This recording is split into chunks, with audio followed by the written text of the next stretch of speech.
tonight. He's not here tonight. All right. Here we go.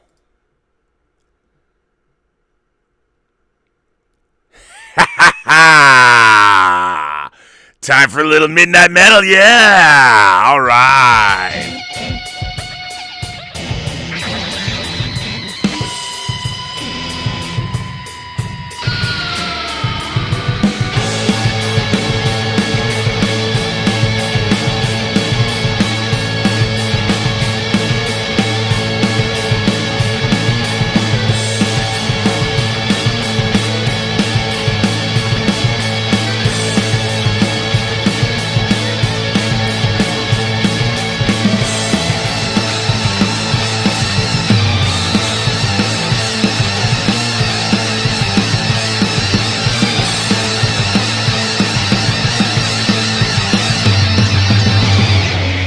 Yeah! Welcome to Midnight Metal! Yeah! I'm your host, Robert Meyer Burnett. I don't believe people are even still watching this show, but yeah, you are! This is episode 11 of Midnight Metal. And you know, Dave Parker can't be here because Dave Parker got his second vaccination shot and he pussied out. He was like, you know what? I'm going to be too sick to do this show, but that's okay because I got some guests with me. You know what? I got coming. She's coming. That's right. How metal is that? And of course, I also have the Puertogeekan with me. You've met him before. Mr. Roberto Suarez. How are you, dude? Are you metal tonight? I am feeling metal tonight. Yeah, I say. That's fantastic. Now, what are you drinking? I am drinking a beer from my home state of Oregon. Bend, Oregon is a town that makes has a lot of microbreweries. I have a friend that lives there. Two friends that live in Bend, Oregon. This is called it's a word play. It's called Pass Stout. Like I get it. I get it. Passed out. Ha ha ha. And you know what? It's in a metal can, so fuck yeah. It's like a dad joke beer. That's a bad dad joke beer. I am actually. This is decidedly unmetal. I wanted to chill out, so I'm having a nice Casa Ambrosia Cabernet Sauvignon. And that can be, you know what? It can be metal.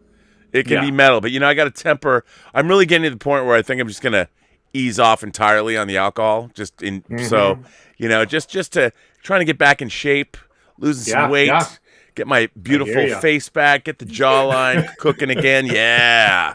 So, hey, I know the Richard is out there moderating. I did send you a link to send to if she still wants to come on the show. I saw her in the live chat. I didn't know how to get in touch with her directly. So the Richard, I did put that link. Maybe you could get in touch with her, and we could have her join. So Roberto, I hear that it is decidedly not metal in your home state. With COVID inching back up again, what's going on? What's up with you?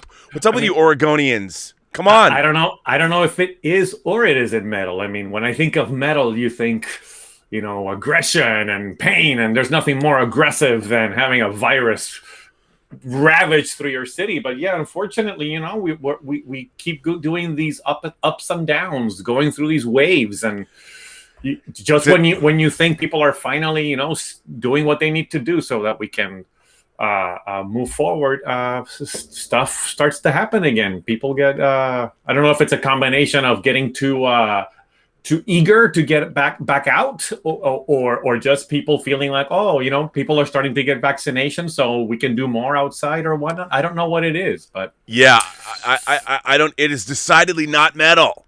No, you know, you know, it's. I don't think like the going gets tough, the tough get going. I don't think that's true anymore. Mm-hmm. What happens if the Russians and the Chinese decide to get real aggressive with us and say they reinstate the draft?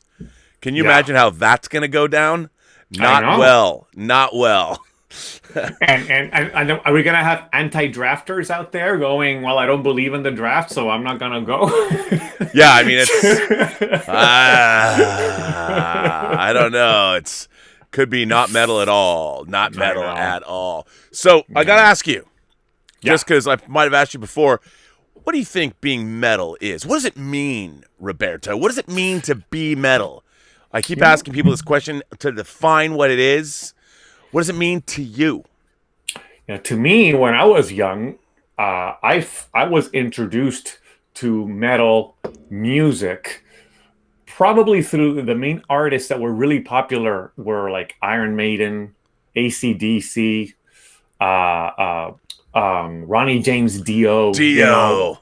and there was always this kind of like renegade attitude. There was a combination of, for me, metal meant something that was kind of taboo, kind of scary. There was always the association with devil music and whether or not I should be listening to this or not. Or, I remember I had an Iron Maiden album that was a picture album. So the actual record had a design decoration on it. And it was of the Iron Maiden mascot Eddie. Yep. Ripping the earth open with his hands. So it was like a gigantic Eddie ripping the earth open. And inside the earth, it was like a brain. So it was like a brain being torn apart. And I remember I had that thing hidden. Like, I was like, if my mom finds this, I'm in trouble. Like, I wasn't supposed to use my allowance money for stuff like that.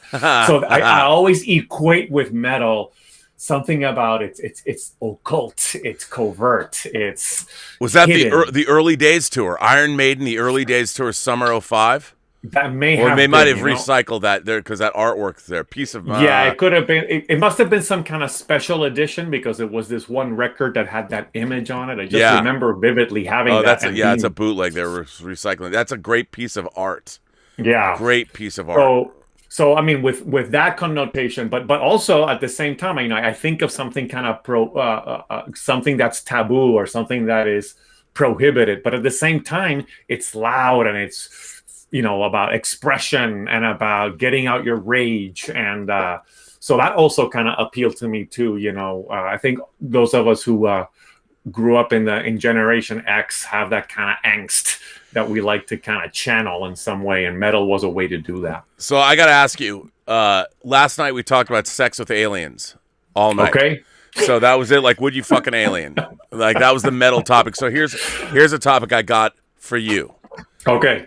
Would you ever sell your soul to Satan? If the devil was real, and would you do it? Like, if for riches or wealth, could you ever see yourself selling your soul to the devil? That's a hard one. I mean, the logical answer would be to say right away no. But then again, you only live one life, right? So okay, so and you don't know, like, if the devil appears to you, you don't know what. is here.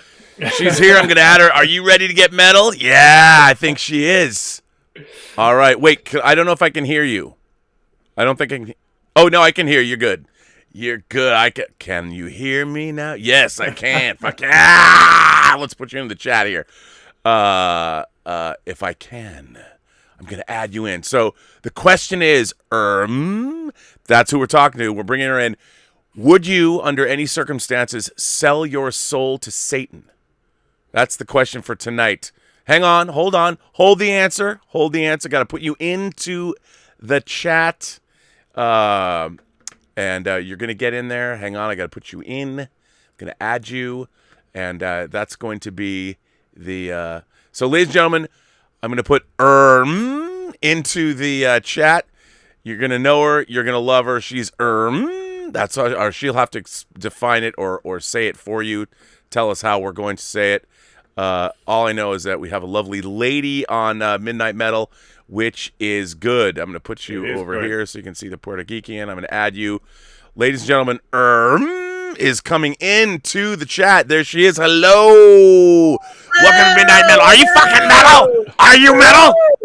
How metal are you? Come on, tell us. Yeah. Yeah.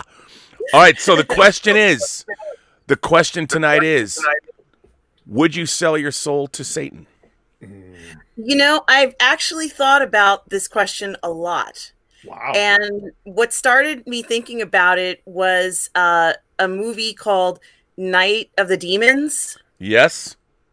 And I remember there's one specific scene in the movie where one of the main characters is standing in front of a fireplace and they're playing this fantastic metal song, and the photography and the visuals are she's dancing in front of the altar. You know, it becomes an altar. It's not just a fireplace anymore. It's an altar.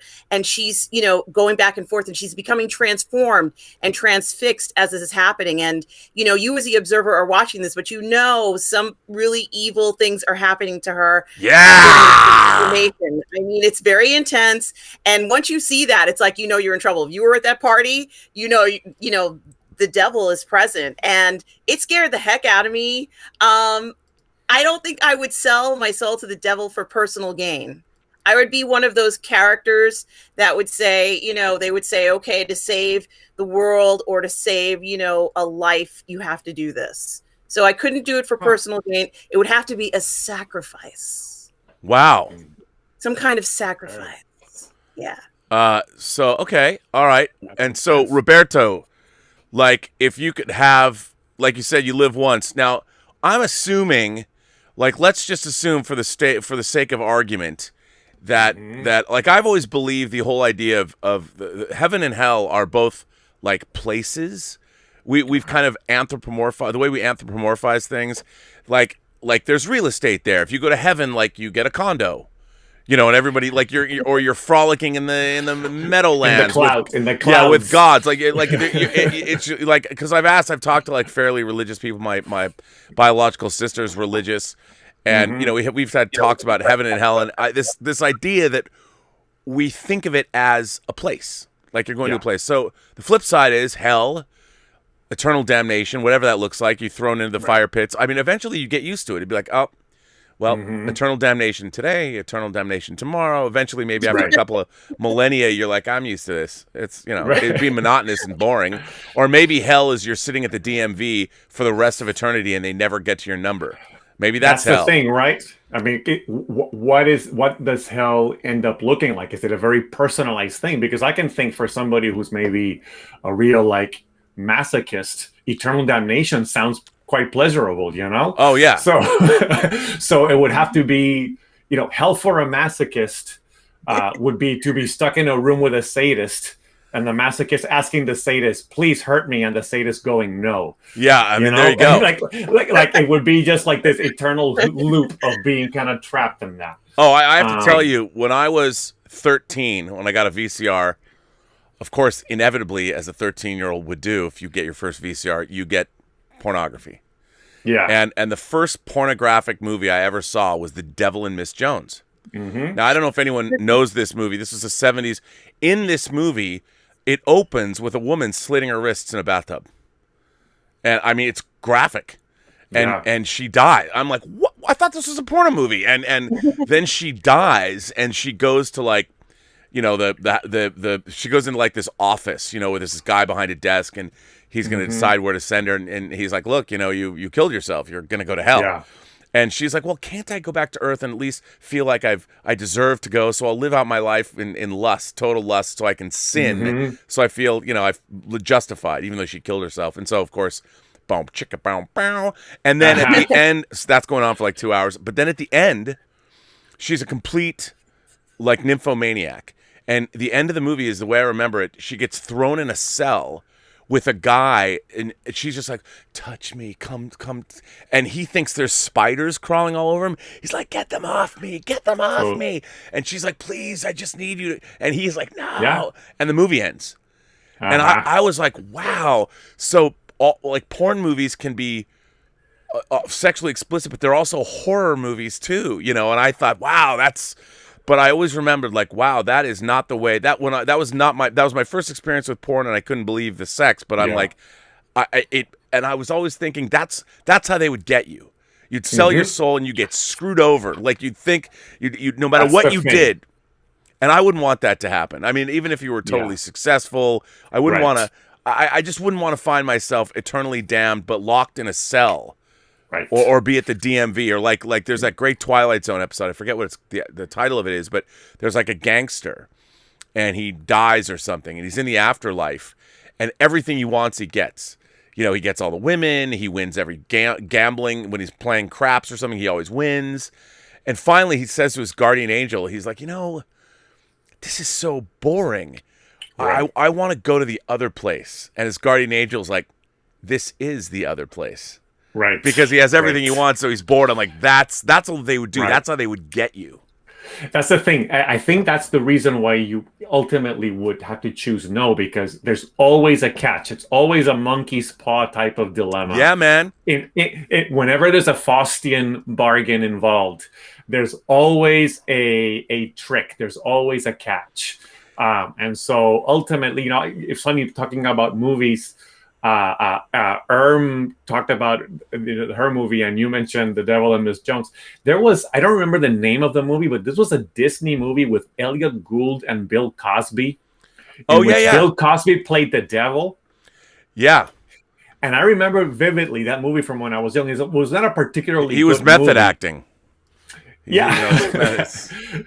But I do remember that even when the people wished for something like fame and fortune, it was like their life still became very vapid and empty. So it was like it didn't matter that you got everything that you wanted, because you had sold your soul. You were just kind of this empty vessel.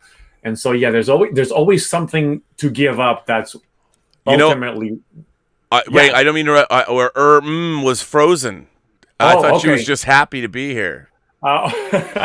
Come back in, come back up. Sorry, I didn't mean to interrupt you, but that was the devil. And you're talking about the Devil and Max Devlin.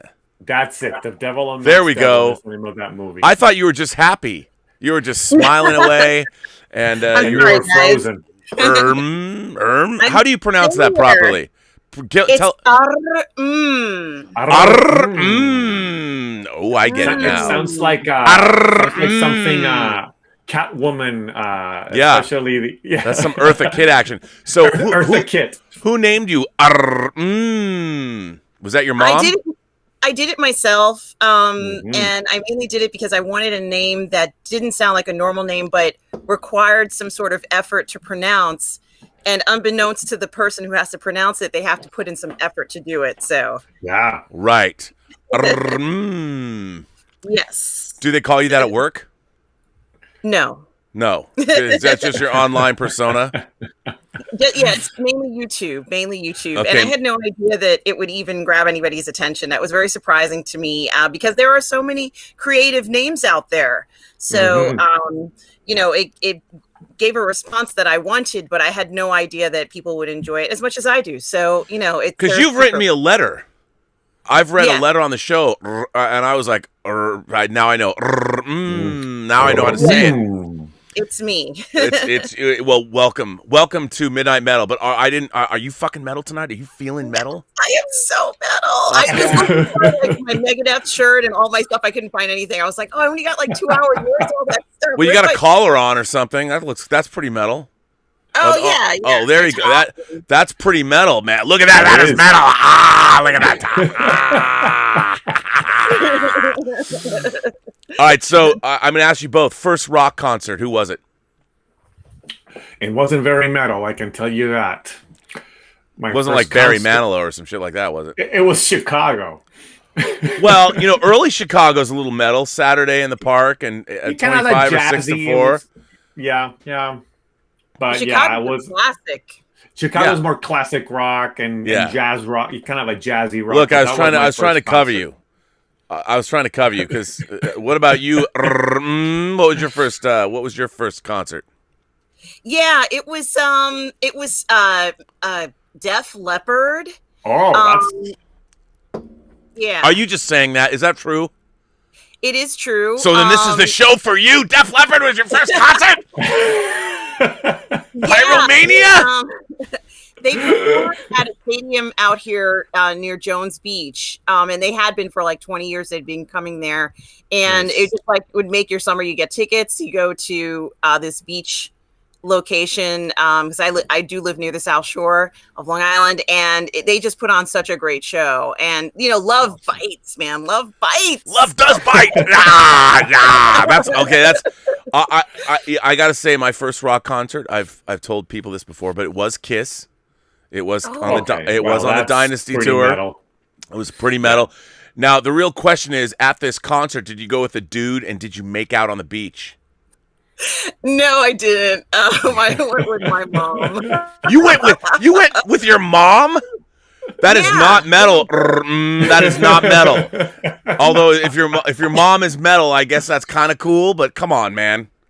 Your mom underage, so that's a little different. I was not old enough to go to a concert by myself. So, but yes, you were. How old were you? If you were old enough to listen to Def Leppard. Come on, man. I was in the 13, 14 year old category. Oh, so you were a good girl then. You were like a good girl, 13 and 14-year-old. Yeah, that's why. I would like to say I was a wise girl. Oh, that's way to weasel out of that one. Come on now. Come on. I've had so many great experiences. I used to be a metalhead. By the time I got into college, I was just a full-on metalhead. And Megadeth is really, I do like Metallica, but Megadeth is always going to be my favorite. I will always love Dave Ellefson, Dave Mustaine.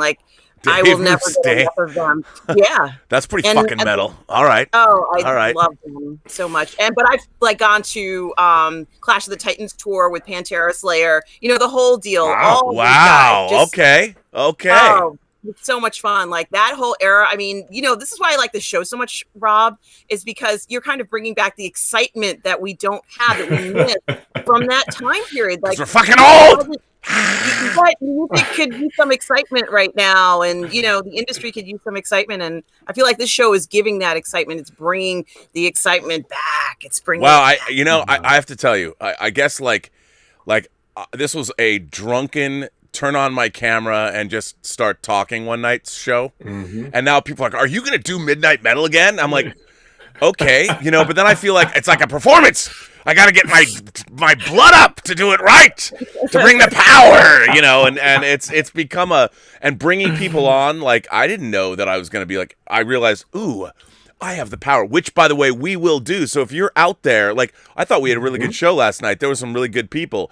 If you are out there and you have a good microphone and a good camera, you've been zooming all year, we're going to give you the opportunity to come on and get metal with us. So get ready, because I'm going to drop a link down. Oh, you know what? I can't. Because I can only do two people at once.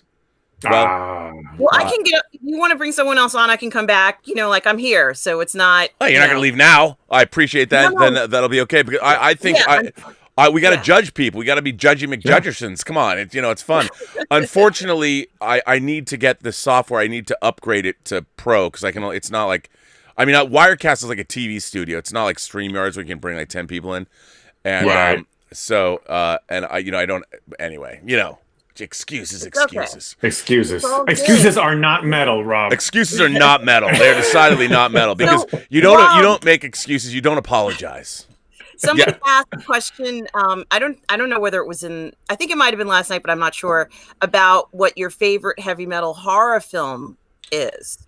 And I kind of threw out Night of the Demons because that altar scene is always stuck. Every now and then, if I go into a dark room, I'm like, where's the altar? So I just was curious, what your thoughts were on your favorite. It is. I just got it on 4K. It's Demons.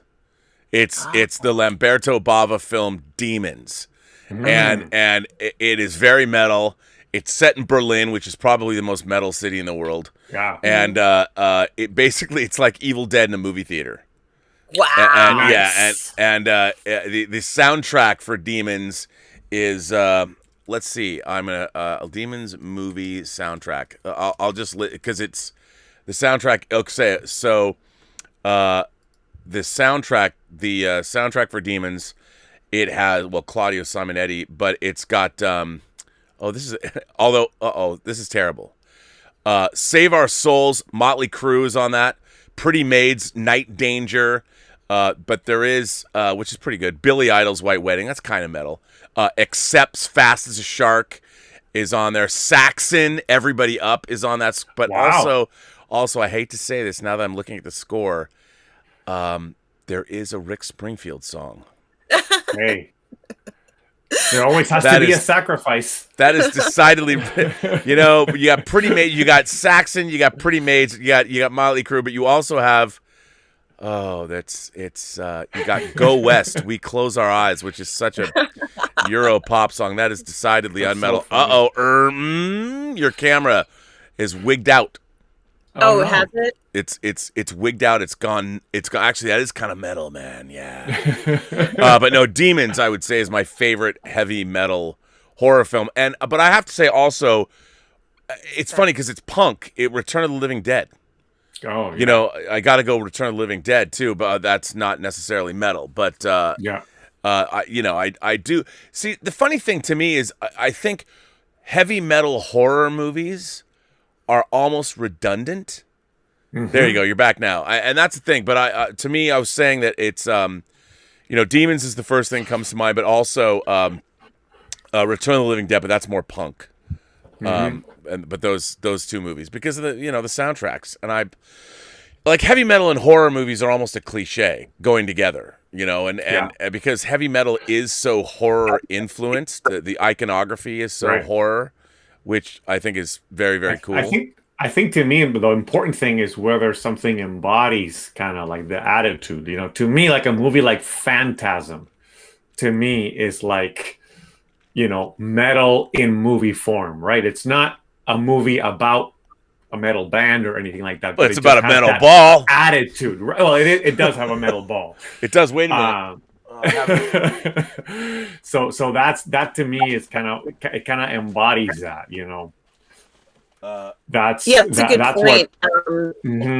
That attitude or that kind of nihilism and that kind of wildness and something, out there and taboo and different, to me that's kind of why it kind of appeals in that way. There it is. There's the ball. They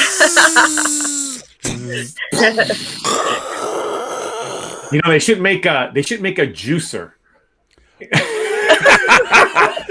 That's actually a really good idea because Phantasm juicer. What's great is you make the metal prongs and the prongs go into the fruit. Thwonk, exactly. And then the drill comes out and then it gets pumped out the back. You get the spigot. You put a straw. You put a straw in the back.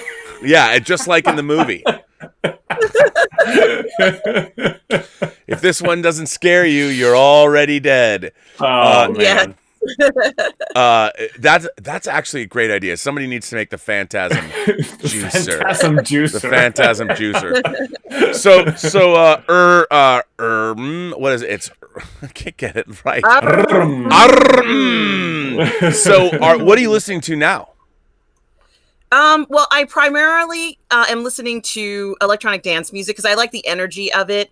And I do normally, during a normal year, I would be going to live events and covering a lot of this stuff and just kind of enjoying. I like the energy of it, and I like the intensity of a lot of electronic dance music. And they have headbangers. It's not the same thing as the headbangers we know, but, it is very intense and there's different genres of EDM, and I think that it's very enlivening and gets your juices flowing. So I'm a huge fan. Like I don't buy as much, but when we had the Virgin Megastore here, I would buy every EDM, techno, whatever compilation. I lost them in my divorce, but I had so many. Like I had a whole wall of techno music, and I loved it. And we'd go to a lot of shows, and here in LA, there used to be a club called Arena, and we used to go there all the time, and like every other week, and to hear whoever was spinning. And I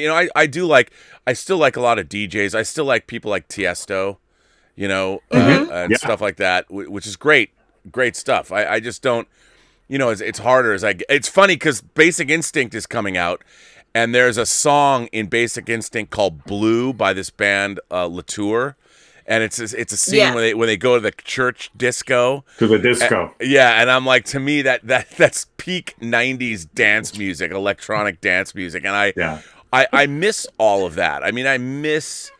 There's a certain you asked about metal horror movies, but I miss electronic music, and I like a lot of goth music. Like, for instance, to me, the opening scene to The Hunger, when you have Peter Murphy and Bauhaus, I mean, singing Bela Lugosi's Dead, like that to me was the pinnacle of the fusion of horror, goth music. I mean, it was that whole opening scene, and you've got David Bowie and Catherine Deneuve dressed as fucking fashionista vampires at the beginning of that movie. That's unbelievable. That's it. And then they intercut when the couple they pick up leaves with them, and they're intercutting it with the monkey and Peter Murphy just going like into the. It was the best thing to me. That was like peak.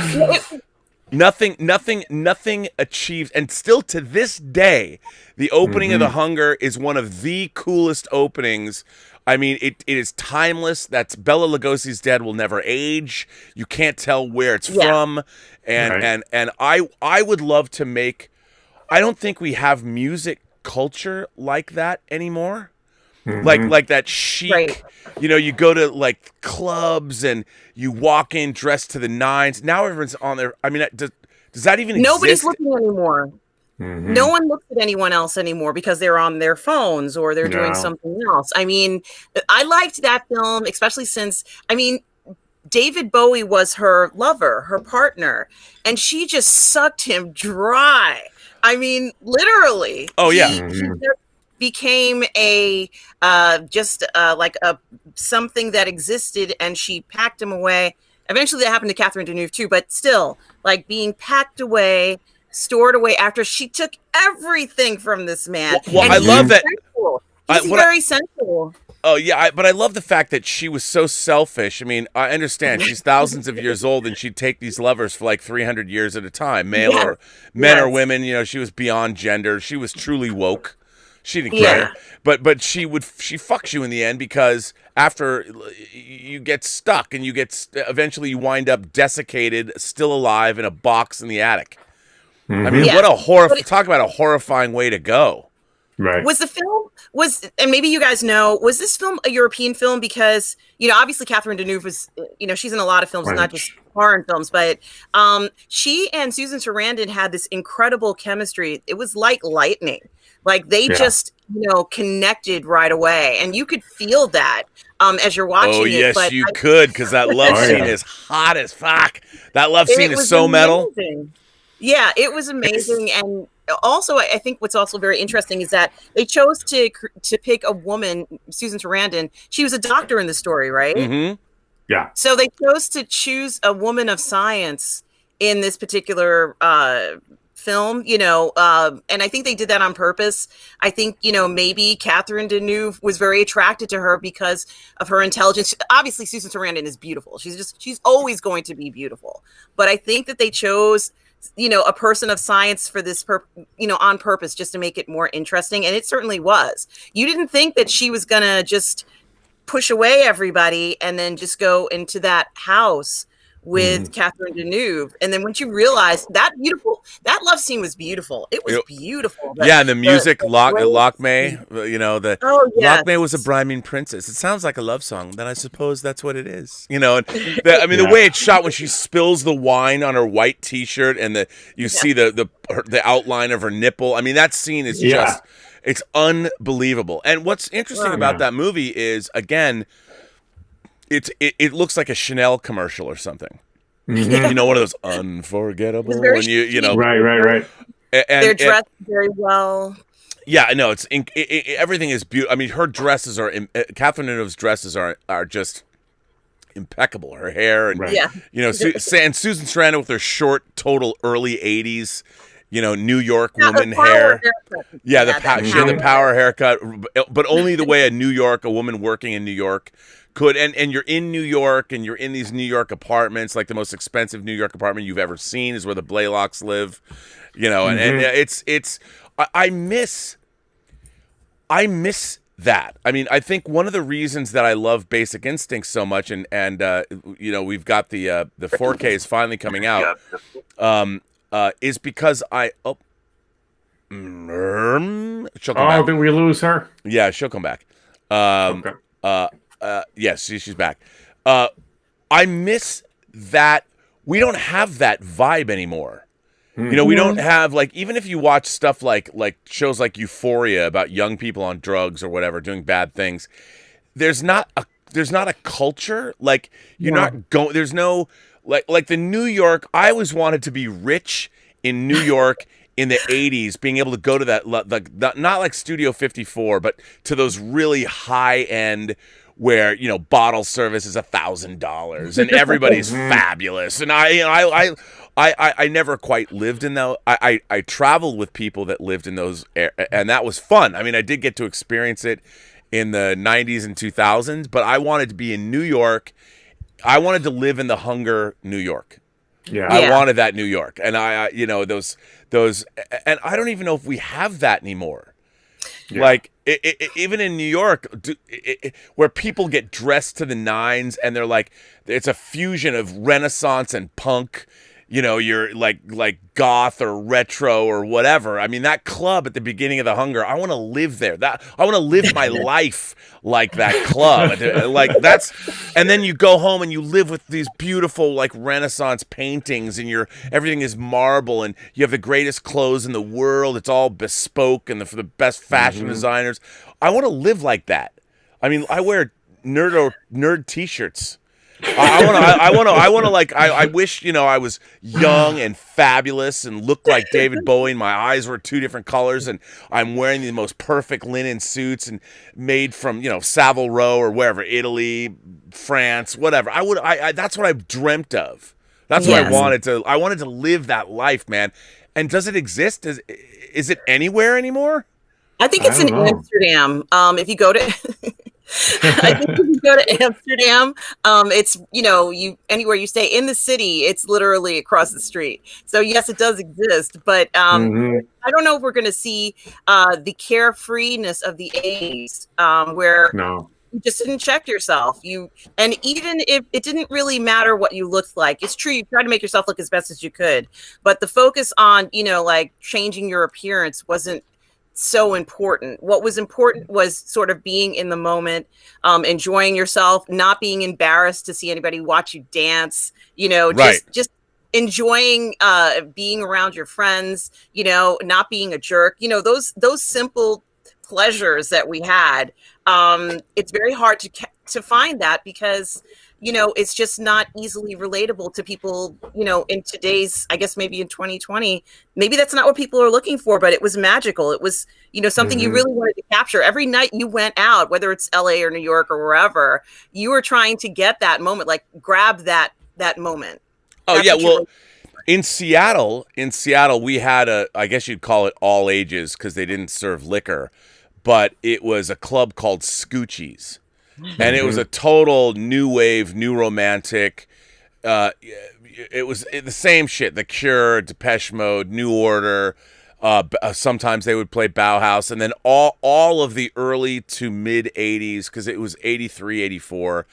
And, you know, clove cigarettes and trench coats. You know, it was that. And that was the closest, like in my youth, going to Scoochie's. And it was, I mean, the lead DJ, the head DJ was named Dovin. Like everybody, you had to know, do you know Dovin? Yeah. And that was what it was like. Your camera once again went down. I kind of like that. I kind of like that it keeps going down. That's fucking metal. Yeah. But come back. Swack Props Cal, our man Cal, sends in a tip and says, the devil will show up and offer you your desires in return for your soul when you're at your lowest point, and you'll be hard pressed to reject the offer. Oh, and Roberto, hell is sitting in front of a TV with the sequel trilogy on repeat for eternity. God, I can't even imagine watching Rise of Skywalker forever. That would just be. I could barely watch it once. Dude, I bought the 4K box set. I don't think I will ever watch Rise of Skywalker ever again. Especially after knowing what it could have been with the Duel of the Fates. Oh my God! By the way, I broke that. Just so you know, let me throw it. I know you did. That was a story broken right here on observations. It was pretty. It was. Andrew Christie says, I'm moving tomorrow and I'm still packing, which is not metal at all. Not metal, but listening to the show while you're packing before a move, That's metal, dude. Definitely metal. Just as well, I have a beer and midnight metal to keep me company. Andrew, goddamn right. Whenever I'm moving, it's always last minute shit, and you're always up all night before you go. Look at that. Woodinville bourbon. Wow. Nice. Woodinville, there's a Woodinville in Washington. That's great. Cardinal Sin says, Rob, how metal is May the 4th Star Wars Day? It's not fucking metal at all, because Star Wars Day is May 25th, and this ridiculous May the 4th be with you bullshit. That was some idiot online goes, May the 4th be with you. No, May 25th is Star Wars Day. The fact that it's like just because it's a play on words, no Star Wars movie open on May 4th. Star Wars Day is May 25th. I was there, man. I was there. May the 4th is manufactured to sell you Star Wars stuff. That's all it is. Oh. I mean, look, I love Valentine's Day, even though it's made up. May the 4th be with you is some bullshit. However, if they announce some cool new Star Wars hot toy, I'm in. I mean, what are they going to announce? Potentially. You know what's really funny? Hot Toys did drop their Rise of Skywalker Kylo Ren figure yesterday. It finally came out. It's a year overdue. Nobody cares. No one's going to buy that figure. Nobody cares about that. Nobody cares. Yeah. Henning Ehlers says, good evening, all. Just discovered last week that Dio's Last in Line video was directed by Don Phantasm Coscarelli. There you go. You know what's great? You know what's really... I know Don. I know his wife, Shelley. You know what's really awesome about Don Coscarelli? In his name, his last name is spelled Coscare. Coscarelli. It's actually in his name. How metal is that? Fuck yeah! Awesome. You can also say Scar is in his last name. Which I know. Yes, it is. That is true. Scare. It's amazing. Andrew Christie sends in a tip and says, I recommend Queen's second album, Queen 2. My favorite rock album back when they were heavy and more proggy. It's metal as fuck. There's a song on there literally called Ogre Battle. It's early headbanger thrash metal from 1973. Wow. I'm sorry. If the Queen song Dragon Attack is from that album, because that always had a kind of a rougher edge to me than kind of the typical Queen fare. Let's see. Let's find out. But I don't know from what album Dragon Attack came from. Queen, Dragon Attack. Oh, yeah, ha, yeah. Take me to the room where the red's all red. Take me out of my head's what I said. Yeah. Gonna use my stack. It's gotta be Mac. Gonna get me on the track. Got a dragon on my back. This is an awesome song. Let's see. It's all lyrics, song facts. I mean, I just want to know what album it's from. I can't, or when I don't know. Music. I'll search for it so you can continue to. Yeah, Dragon Attack song by Queen overview. Hang on. What a great song though. Yeah, it sounds great. It's from the game though. It's a later. Oh, it is. album. Yeah, it's the game, which every kid had because the cover. That was when you bought as a kid. I did buy records because of their covers. Right. And the posters. Yeah. Yes. Did you have a the words on the jacket? Is that what it's called?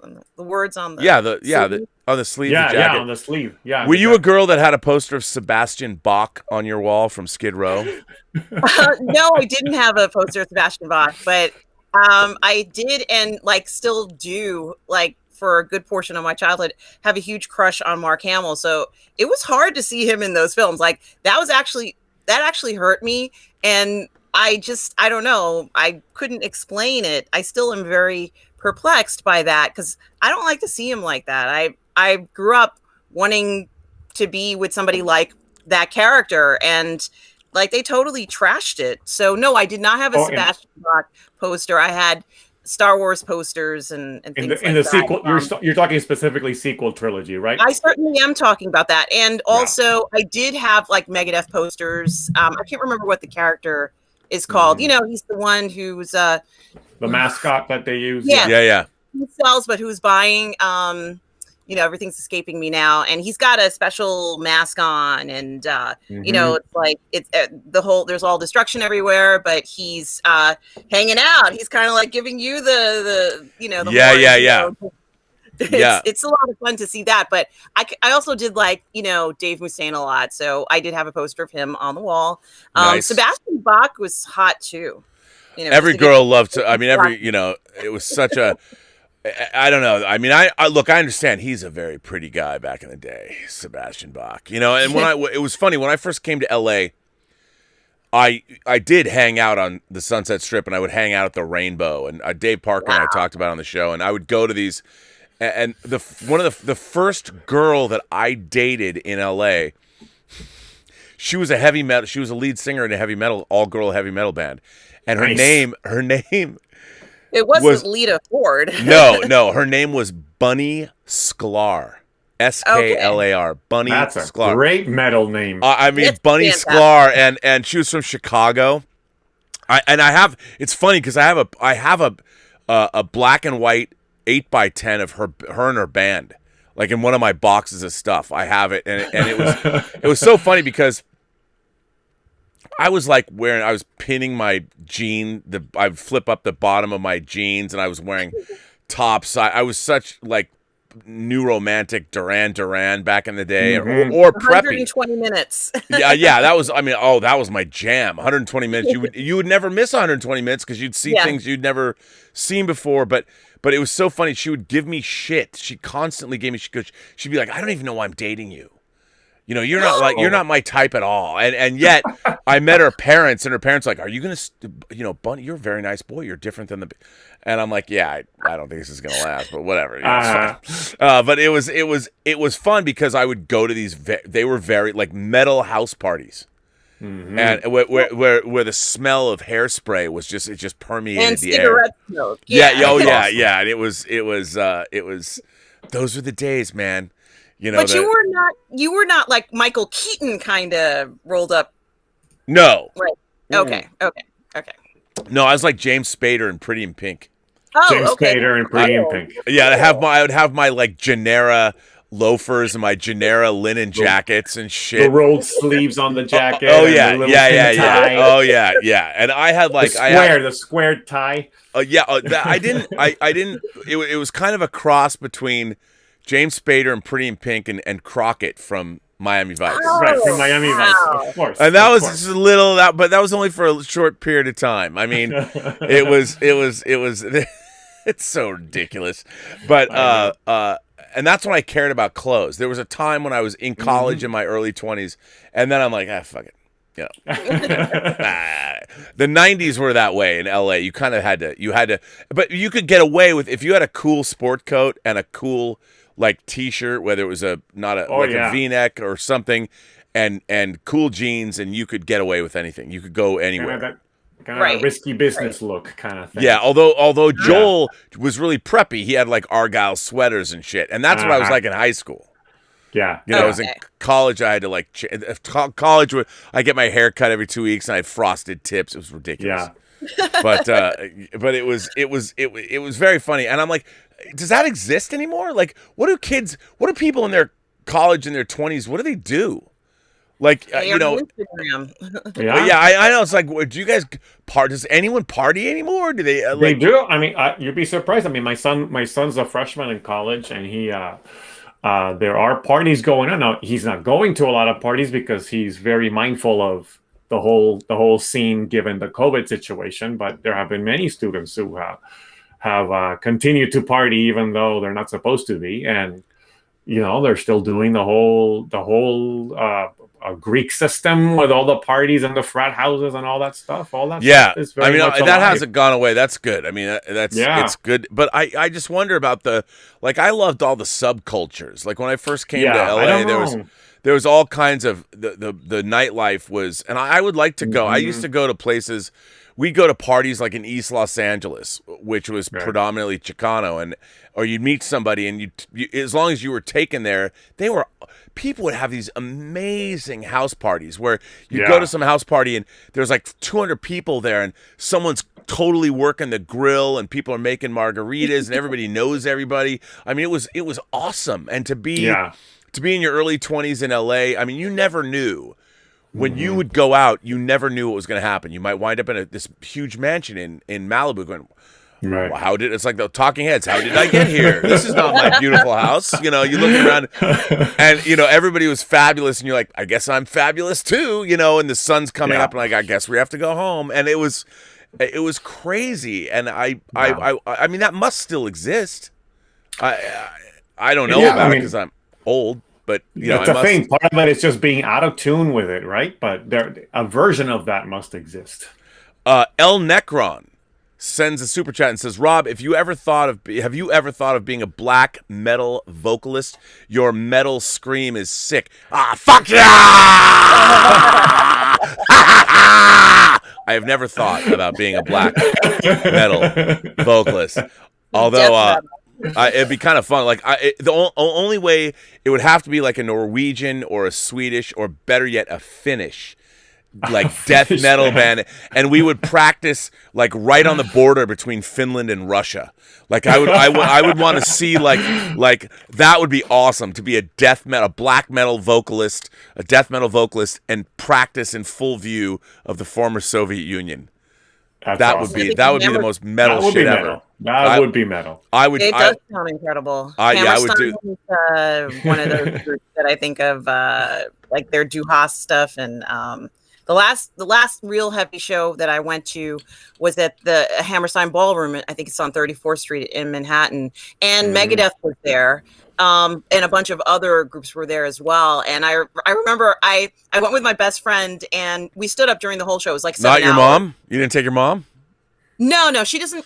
It's too much for her. That one's too much. But I can get her to listen to EDM. Like I'm trying to keep her active, and she finds that very interesting. But metal is just too much for her right now. So I went with my best friend, and Hammerstein Ballroom. There's no seats, so you have to stand up. Yeah. And I got all the way up to the front. I saw Dave Mustaine, and I went all the way back, and it was fantastic. And by like the maybe 6th hour, my feet started to hurt me, which is something that would have never happened before. And I was like, that is not metal. Your feet hurt. My feet are hurting. I have to go. Not metal. Not metal. Well, I decided to just sit on the floor and just like there you go. Going. But it was a fantastic night, and that had to be about maybe 6 or 7 years ago. I haven't seen another show with a huge lineup like that of artists. So I kind of miss it. I'd love to go to another show like that, but I mean I would love to go back to. I think the last concert, like Elizabeth and I went and saw. There's a French techno artist named Carpenter Brut, and he. Totally inspired by the music of John Carpenter, the scores John Carpenter would write for his movies, and he. Okay, this is the cool. By the way, this is the most metal shit ever. I'm gonna tell you about, even though it's techno. It's so.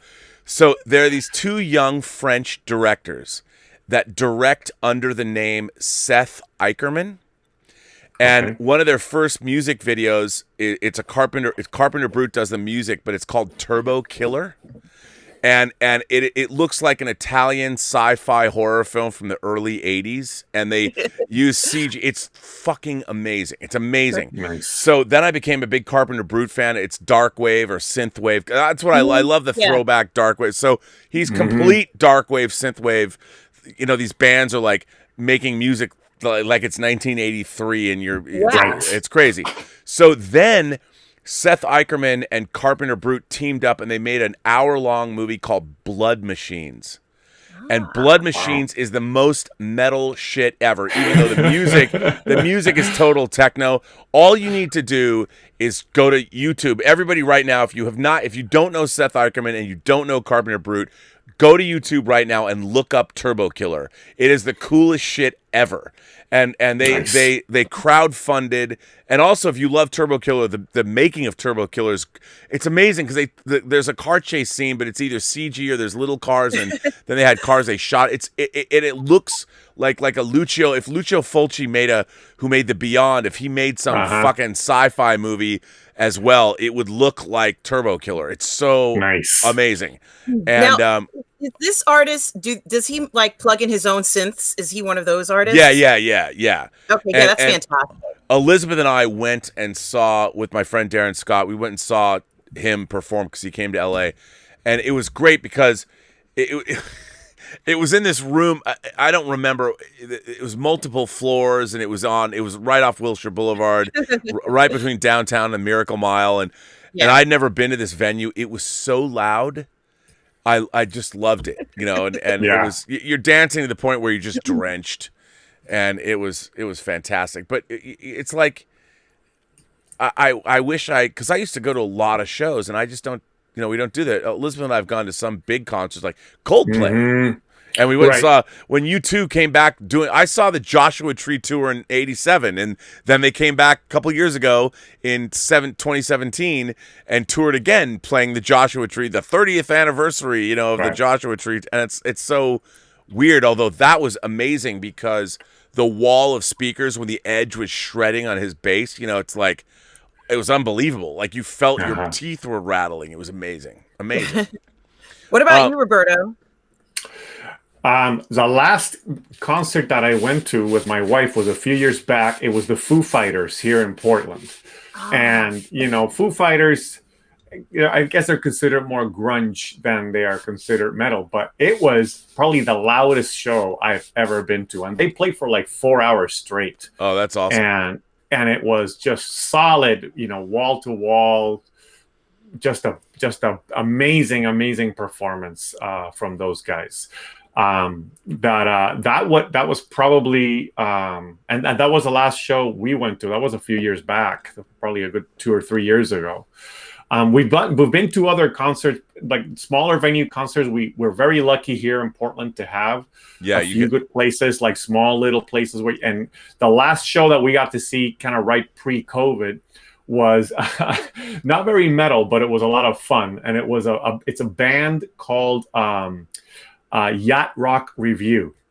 And love Yacht Rock. Love Yacht Rock. Rock. It's all covers. They do covers of Yacht Rock bands, and they also have put out an album of music kind of inspired in that style of Yacht Rock. And so we got to see them, and that was a ton of fun. But it was definitely more of kind of a tongue-in-cheek kind of concert experience. Well, there, in LA, there's a band called Yachtly Crew, and they do that, and they play the Viper Room. Well, they did play the Viper Room. But where River Phoenix died of an OD. River Phoenix died, I mean, the which used to be the Central. It was before it was the Viper Room was called the Central. And if you ever saw the movie Valley Girl, they shot Valley Girl in the Central. And I produced the Dave Parker and I actually, and Dave Carson. Or pardon me, Dave Parker, Greg Carson, and myself produced the 20th anniversary Valley Girl DVD special features, and we did a shoot where we brought Nicolas Cage and Martha Coolidge into the Viper Room and filmed them talking about the experience of shooting in the Central, because that's where they shot, and that's where the Plimsolls were playing in the movie, and that's awesome. It was pretty great. I mean, LA has a really great same with New York, but a great rock scene, a great punk scene, all the way back to like the Doors playing the Sunset Strip. I always thought that Valley Girl was the precursor to Say Anything. Are you familiar with that? Oh yeah, Elizabeth and I think we did Say Anything for whining about movies. But it totally. I mean, Valley Girl is actually, I still think it's pretty good. Shout Factory re-released Valley Girl and put all of our special features back on it, because we had done them in 2003 and they disappeared. The disc sold out; it went out of print. So I thought our special features were gone forever. And then when they did it, because we did a piece on music and we interviewed Robbie Gray, the lead singer of Modern English. And we did a Josie Cotton who sang "Johnny, Are You Queer Boy?" That was in the that was on the Valley Girl soundtrack. So we interviewed her and Peter Case of the Plimsolls and Richard Blade, who was on did K-Rock radio here in LA, which is he was a mainstay of new wave music for forever. By the way, Mr. Grant Gregory says everyone knows that heaven has a cupcake cloud next to a lesbian cloud by the chocolate Tim Tam fountain, 2 away from Akira Kurosawa Drive in a theater cloud. Well, Mr. Grant Gregory, if that's your idea of heaven, I want to go there. Jeez. It's sign me up. I'm there. And Comic Quirks with Jimmy sends in a super chat and says, I'm watching one of my all-time favorite movies ever right now, Casablanca, which is fucking metal. Yes, you should watch it. Ah! And I think Ingrid Bergman is the most beautiful actress ever. Comic Oh quirks my with Jimmy. gosh. Just that you're watching Casablanca from, I believe, 1941, it's either 39, 41. One of the greatest movies ever made. Rick Blaine, who Humphrey Bogart plays. There wasn't heavy metal music, but he is the most metal dude ever. That guy. Most, I mean, to let the love of his life go with Victor Laszlo at the end, to Yeah. for the greater good of humanity. There is nothing more metal than that. Rick Blaine is a metal god, and his Cafe American. Come on. Yes. And the fact that And something very interesting too is that, like, I'm looking at it from a woman's perspective. Can you keep your cool when you're with your husband and your boyfriend at the same time? Like, man. you keep it? Can you keep it together? She did. She kept it together. She just, has so much style and just a natural beauty. I doubt she needed makeup on the screen ever. And she could handle herself in a situation that must have been just terrifying. But what do you do when two men that you love are in the same room and you have to make these difficult decisions? I think she made the right call. Yeah, but you know what? If she was in like Game of Thrones, she would have been thrown out the moon door, man. She would have been out of here. And I love her. I mean, and Victor Laszlo is no slouch. Even Humphrey Bogart's like, I'm not Victor Laszlo. We'll always have Paris, baby. I mean, I'm like, and he's a big enough guy to be like, yeah, like I get it. Yeah, I understand. Victor Laszlo is a good man. But I wouldn't, in this day and age, people would get in gunfights and kill each other. Like Victor Laszlo and Humphrey Bogart were. These were adults, man. They understood in wartime situations, things get rough. We have to be men about this and mature. Alvaro Bazan says, "Do I get to become ghostwriter once I sell my soul?" Do you? Does he? I don't know. I mean, that would be. You never get what you ask for in those kinds of deals. So there's going to be, you'll get it, but you might be something else will happen. There's going to be, the shoe's going to drop somehow. Yeah, you're going to get fucked. Yeah, it's never 100%, this is what I signed up for. No. When you asked earlier about the whole selling the soul thing, I thought about, it's funny that he mentions ghostwriter, because what came to mind for me was the comic book Spawn. Right. And in Spawn, you have a similar situation. This guy is like, I'll let you go back to Earth to if you sell your soul to me, you'll get to go back so you can be with your wife. But then, of course, you come back as this monstrous creature and you're never able to be around your wife, right? So, there's always a catch. There's always a catch. Yeah, which is, that's the human condition. There's no easy way out.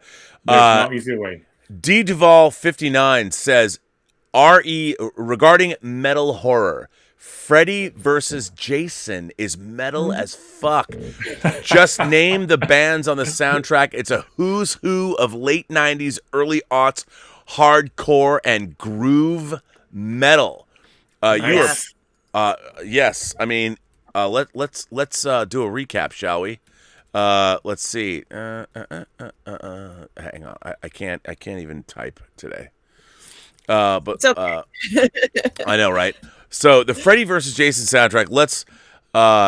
It's so. This is the best. The Beginning of the End by Spine Shank. I mean, come on. That's like, oh my God. Or Condemned. Hate breed. Condemned. Oh wait, I have to so I can see. What a great.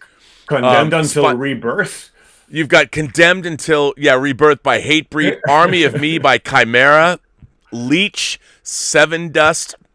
Welcome to the Welcome to the Strange by the Murder Dolls. Inside the Cynic by Stone Sour. The Waste. The Waste is by Sepultura. Ether by Nothing Face. 11th Hour, Lamb of God. Man, you are right. When Darkness Falls by Kill Switch Engage. These bands might not be. I mean, you've got a great soundtrack when one of the most known bands is Slipknot. I know. Yes. Yeah. I mean, come on. And Bombshell by Powerman 5000. All right, there you go. There's people. But the Typo Negative. There's another band I've heard of. But Trigger by you're right, man. This soundtrack rules. D Duval 59, you're the man. Thanks for bringing that up. Sheriff Carl says, dude, I'm late, but can I get in on this shit? I am ultra metal tonight. Sheriff Carl's in my hometown of Seattle, where our rappers are Macklemore and Mix-a-Lot. Maybe not as metal as you might want, but hey, what are you going to do? It's Seattle. Sheriff Carl, I'm just glad that you're with us tonight. You are ultra metal every night. You know you are. The Richard is here. He says, my own moderator sends in a tip. Richard says, aloha, Rob, and beloved guests. I watched My Octopus Teacher, the Academy Award-winning documentary. Thanks for recommending it. I believe it will win Best Documentary, even over Cameron's. Well, it is. It did. It won the Oscar. It did. Which I've not watched yet. Look, I have to tell. Wait, my mind is beyond blown. I'm a tentacle lover.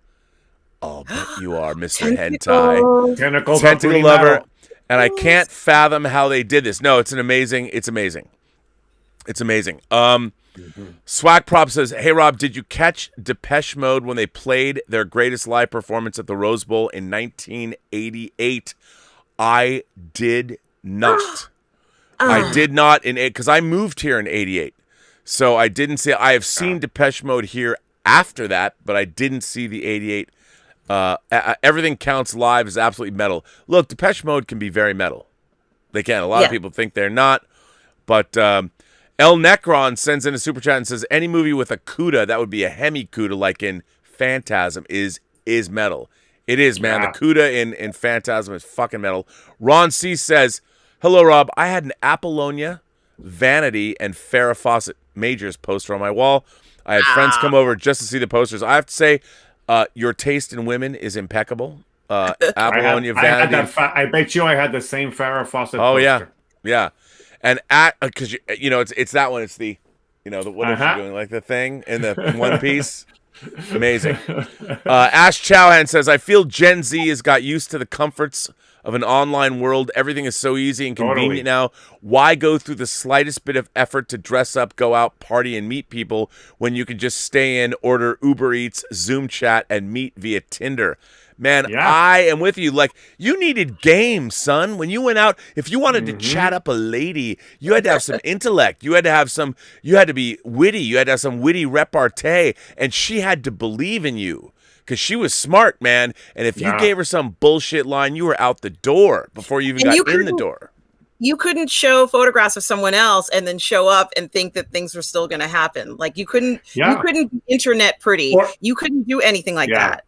Or just swipe them away, I mean, it's so incredibly, impersonal to you don't have to do any work other than put a picture and a profile up and decide if you want to see that person or not. And I heard from what I've read that they're like the following generations, I guess maybe after Gen, I don't remember which gen, but they aren't having as much sex as previous generations. No, the sex has dropped precipitously because I think, look, could you imagine if you're like 13, 14, 15, you're a horny teenager and you want to know what's up, you go to like Pornhub and start watching shit. I would be so intimidated. I'm like, I don't have that kind of a cock. I mean, come on. What the hell am I going to do? Like, are you kidding me? Like, people are, I think they're intimidated. They don't.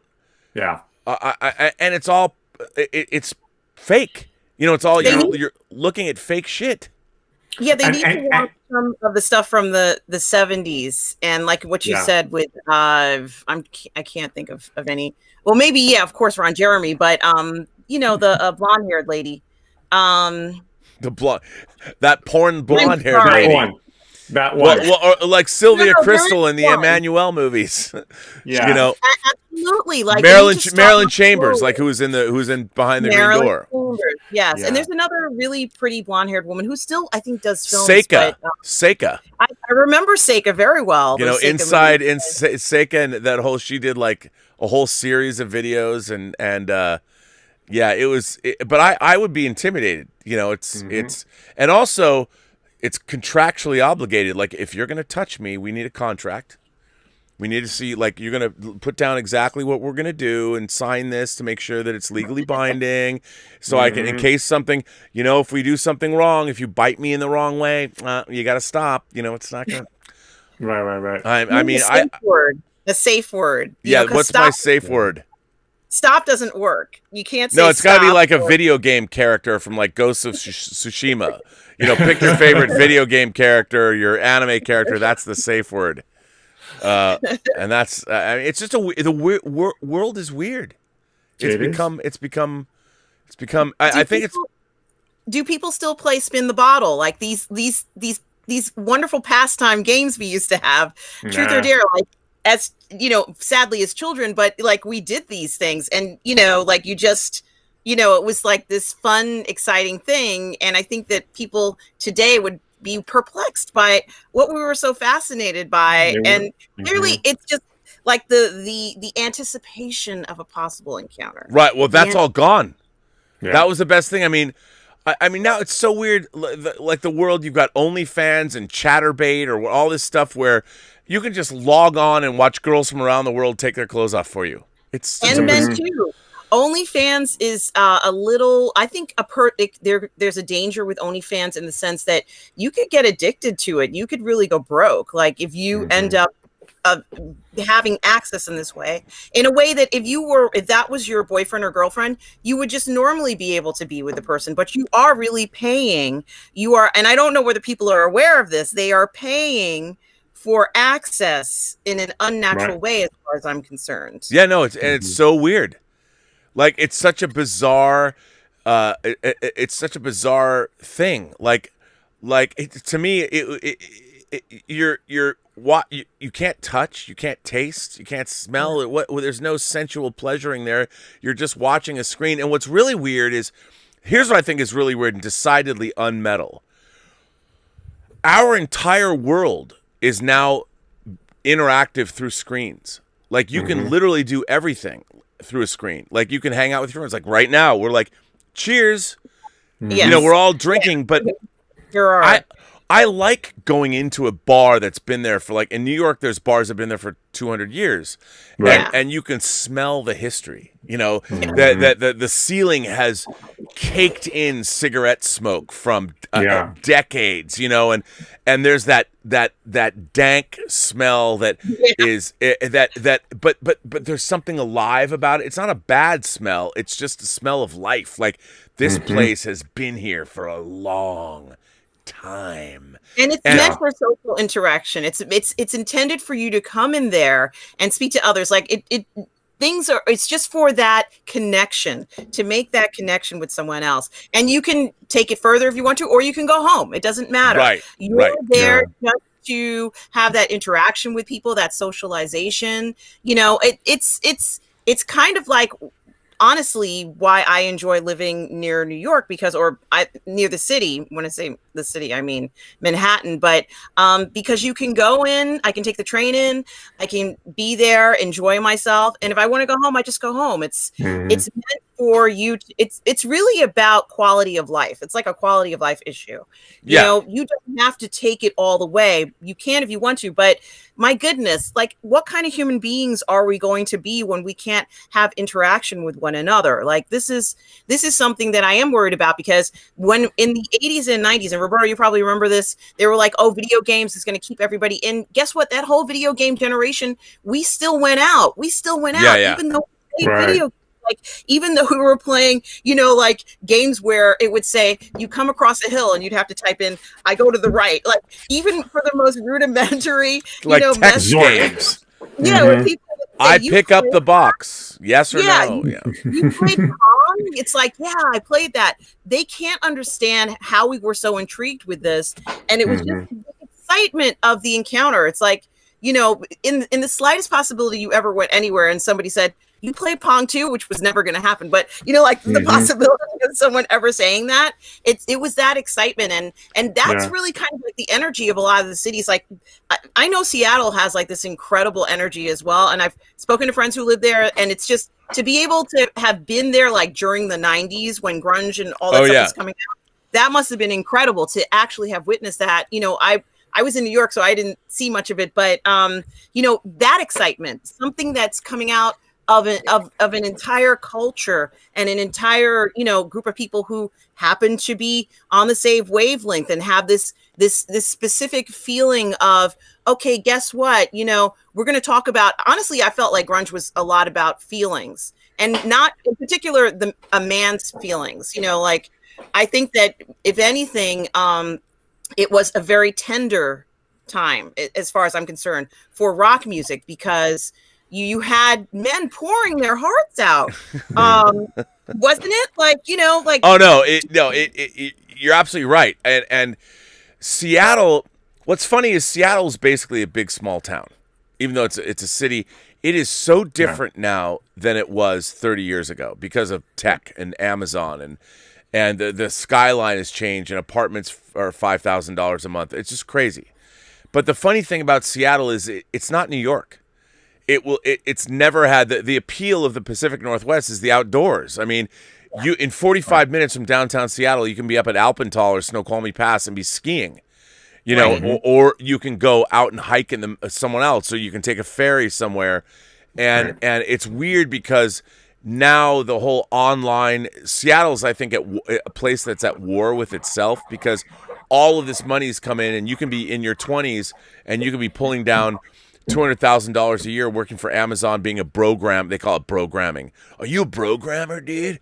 Like, I work for Amazon. I'm a total programmer. Well, I don't even know if they say that. That might date me, but Seattle is a very different place than it used to be. Mm-hmm. Everything is now upscale and trendy. It's so weird. And all the places that I used to hang out, like there's a place called Belltown in Seattle, and there used to be this bar, and there's a doorman, but this bar was a grungy old bar, and the woman that ran it was a complete, I mean, she was a tough lesbian.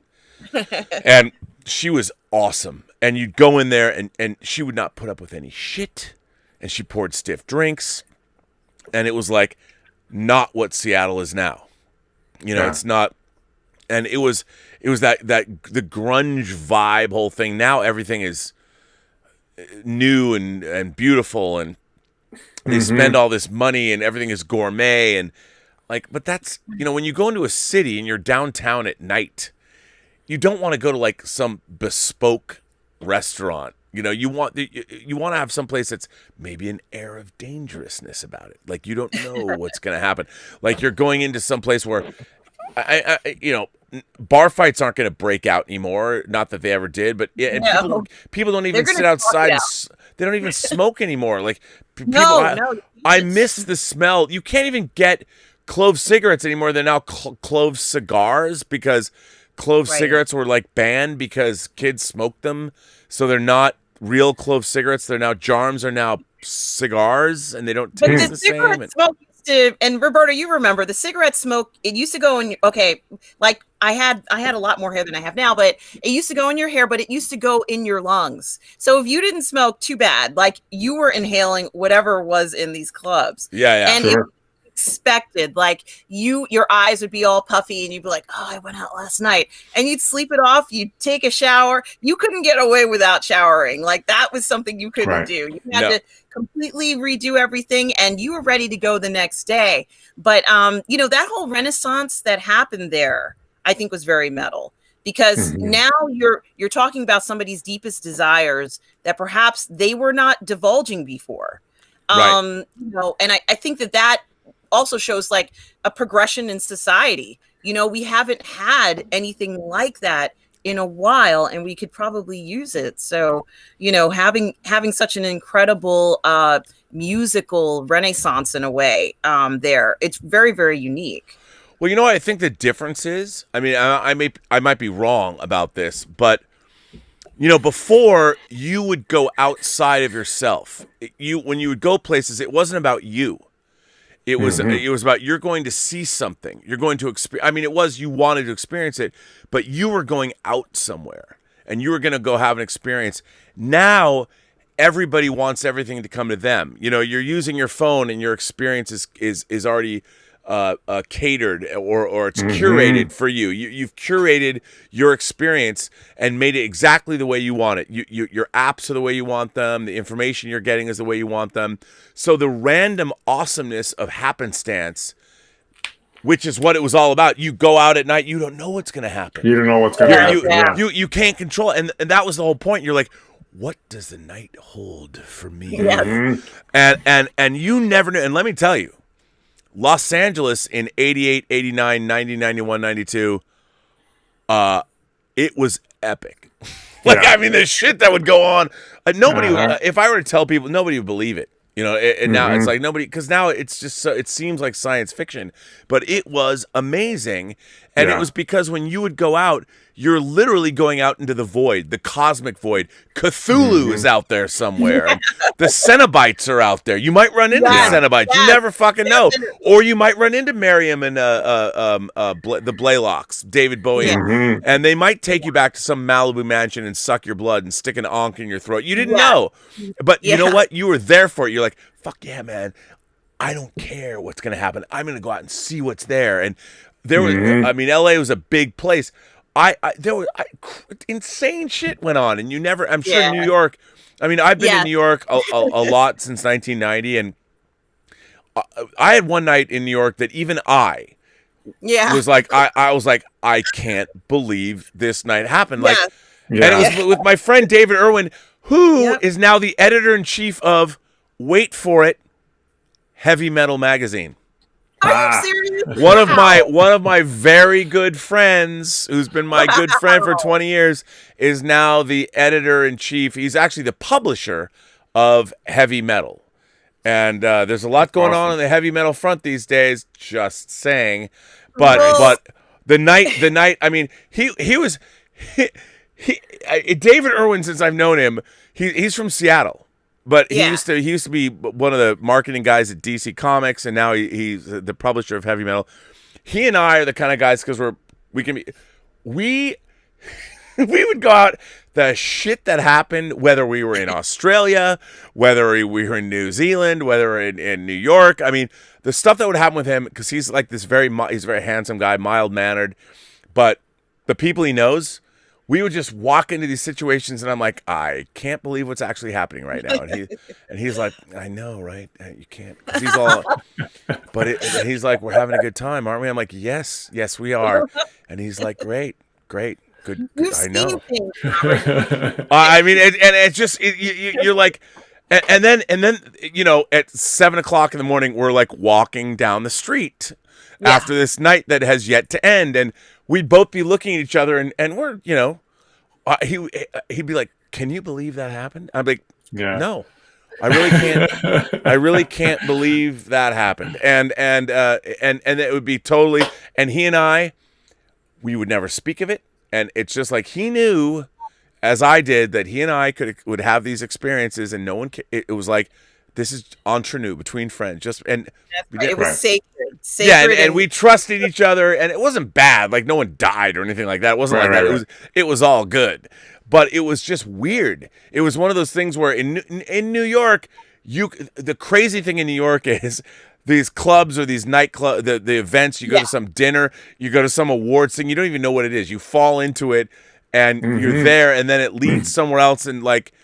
It's like the 9 circles of hell. You just never know where you're going, or where you start here and then you thumbs up or thumbs down. It's even when it's thumbs down, it's thumbs up, and that's what I loved. If I lived in New York, the times I've gone there have been great. The last time I was there was last year, right before lockdown, and I was there for the Schmodown, and then I did some behind the scenes shooting. I shot all the cast for Tango Shalom, and we had a screening, but. Even then, you know, wandering around New York, I'm like, God damn, this is this. I love it here. Yeah, love it. Well, you know, the thing too, and I remember, you know, I had gone out to different clubs as a young person, and I used to go to like these clubs on the West Side, and New York has its sections of different people who would go there, and you know, it was amazing to go out at this time. And I was really lucky. I would go into these clubs, and my dad would come and pick me up at 4 o'clock in the morning. Like, that's not metal. No, it's not. However, eventually, when I got older, he didn't do that anymore. And I was on my own. And I would go walking for hours and hours. And you go to different clubs. And there really wasn't too much of a cover then. You could go into places and talk to people, and I'm not going to say that men aren't daring now, but it feels like men were a little bit more daring and willing to explore different things. Oh, yeah. And I remember meeting some guys and just kind of like hanging out and saying, hey, you know, let's go do this, or let's go to walk downtown or whatever. And they would just go. Like, now they're like, oh, I don't know. You know, I've got something in the morning. And I'm like, what? I'm like, it's 9 o'clock, you know? Right. Like, Yeah. It's shocking at how attached they are to these schedules that really are not about having fun or anything really. But it used to be fun to just go out. You would go out even if you didn't. And this is really important. You know, even if you didn't have any money, you did not need money to go out in New York. No, you could just go into places. I didn't take advantage of men buying me drinks. Like, I wasn't into that. I would buy my own. I would buy guys drinks and I would be like, hey, what's up? You know, like, I just liked being able to talk to men who I probably wouldn't see in my hometown. Like, I'm not going to see them where I live. So I figured, you know, let me enjoy myself. And it was just fun to be able to interact. And I would say, hey, I dare you guys to do this. And they would do it. So there was a lot of fun, playful things. And on more than one occasion, you know, I've had a guy like, here's my number, call me later. I'm like, okay, you know, maybe not, you know, it doesn't have to go anywhere. But there was never me being like online and chatting up some guy and playing with his emotions. Like, none of that stuff. You couldn't do that back then because it just was impossible to do. And you had, you made eye contact with people, which is something that you couldn't avoid doing. Like, you had to. Guys were very direct, and if they wanted to talk to you, they were legitimately interested. It wasn't like, okay, she's number 14 on my list of women. It wasn't like that. You know, this guy really was interested in you. So there was not that uncertainty. I see a lot of people on there like, I don't really know if he likes me. I'm like, you don't know because you've never met him, and the photograph you have on there is not you. So that's why he can't make a decision. Well, that was the exciting thing. Was like my whole trip in life is I just like people, you know, whether it was guys or girls or just going out and meeting individuals, human beings out in the world, you know, and having experiences and conversations. And the funny thing about not knowing where you're going to go is you'd meet people and people would be like, and by the way, this still happens in Europe all the time. You go to Europe and like you go out to a club or something, you never know where you're going to, you're like, oh, you're an American. Meet us at this club at 10 o'clock tonight, and you're like, and they'll be there. They'll be there with their friends that they've already told them. Their friends already know that. Oh, we met this American today, and he's going to. And you show up at 10 o'clock, and they're like, oh, hello, and here are my friends, and then you show up at like, you know, 10 o'clock in the morning. You finally stumble into your hotel room after having the greatest night of your life. And because you know, Europeans have been human beings thousands of years longer than we have. Right. So you know, it's. I mean, my God, I would love to go live. You know, my latter days in Europe. I'd be too old. But there's a movie called.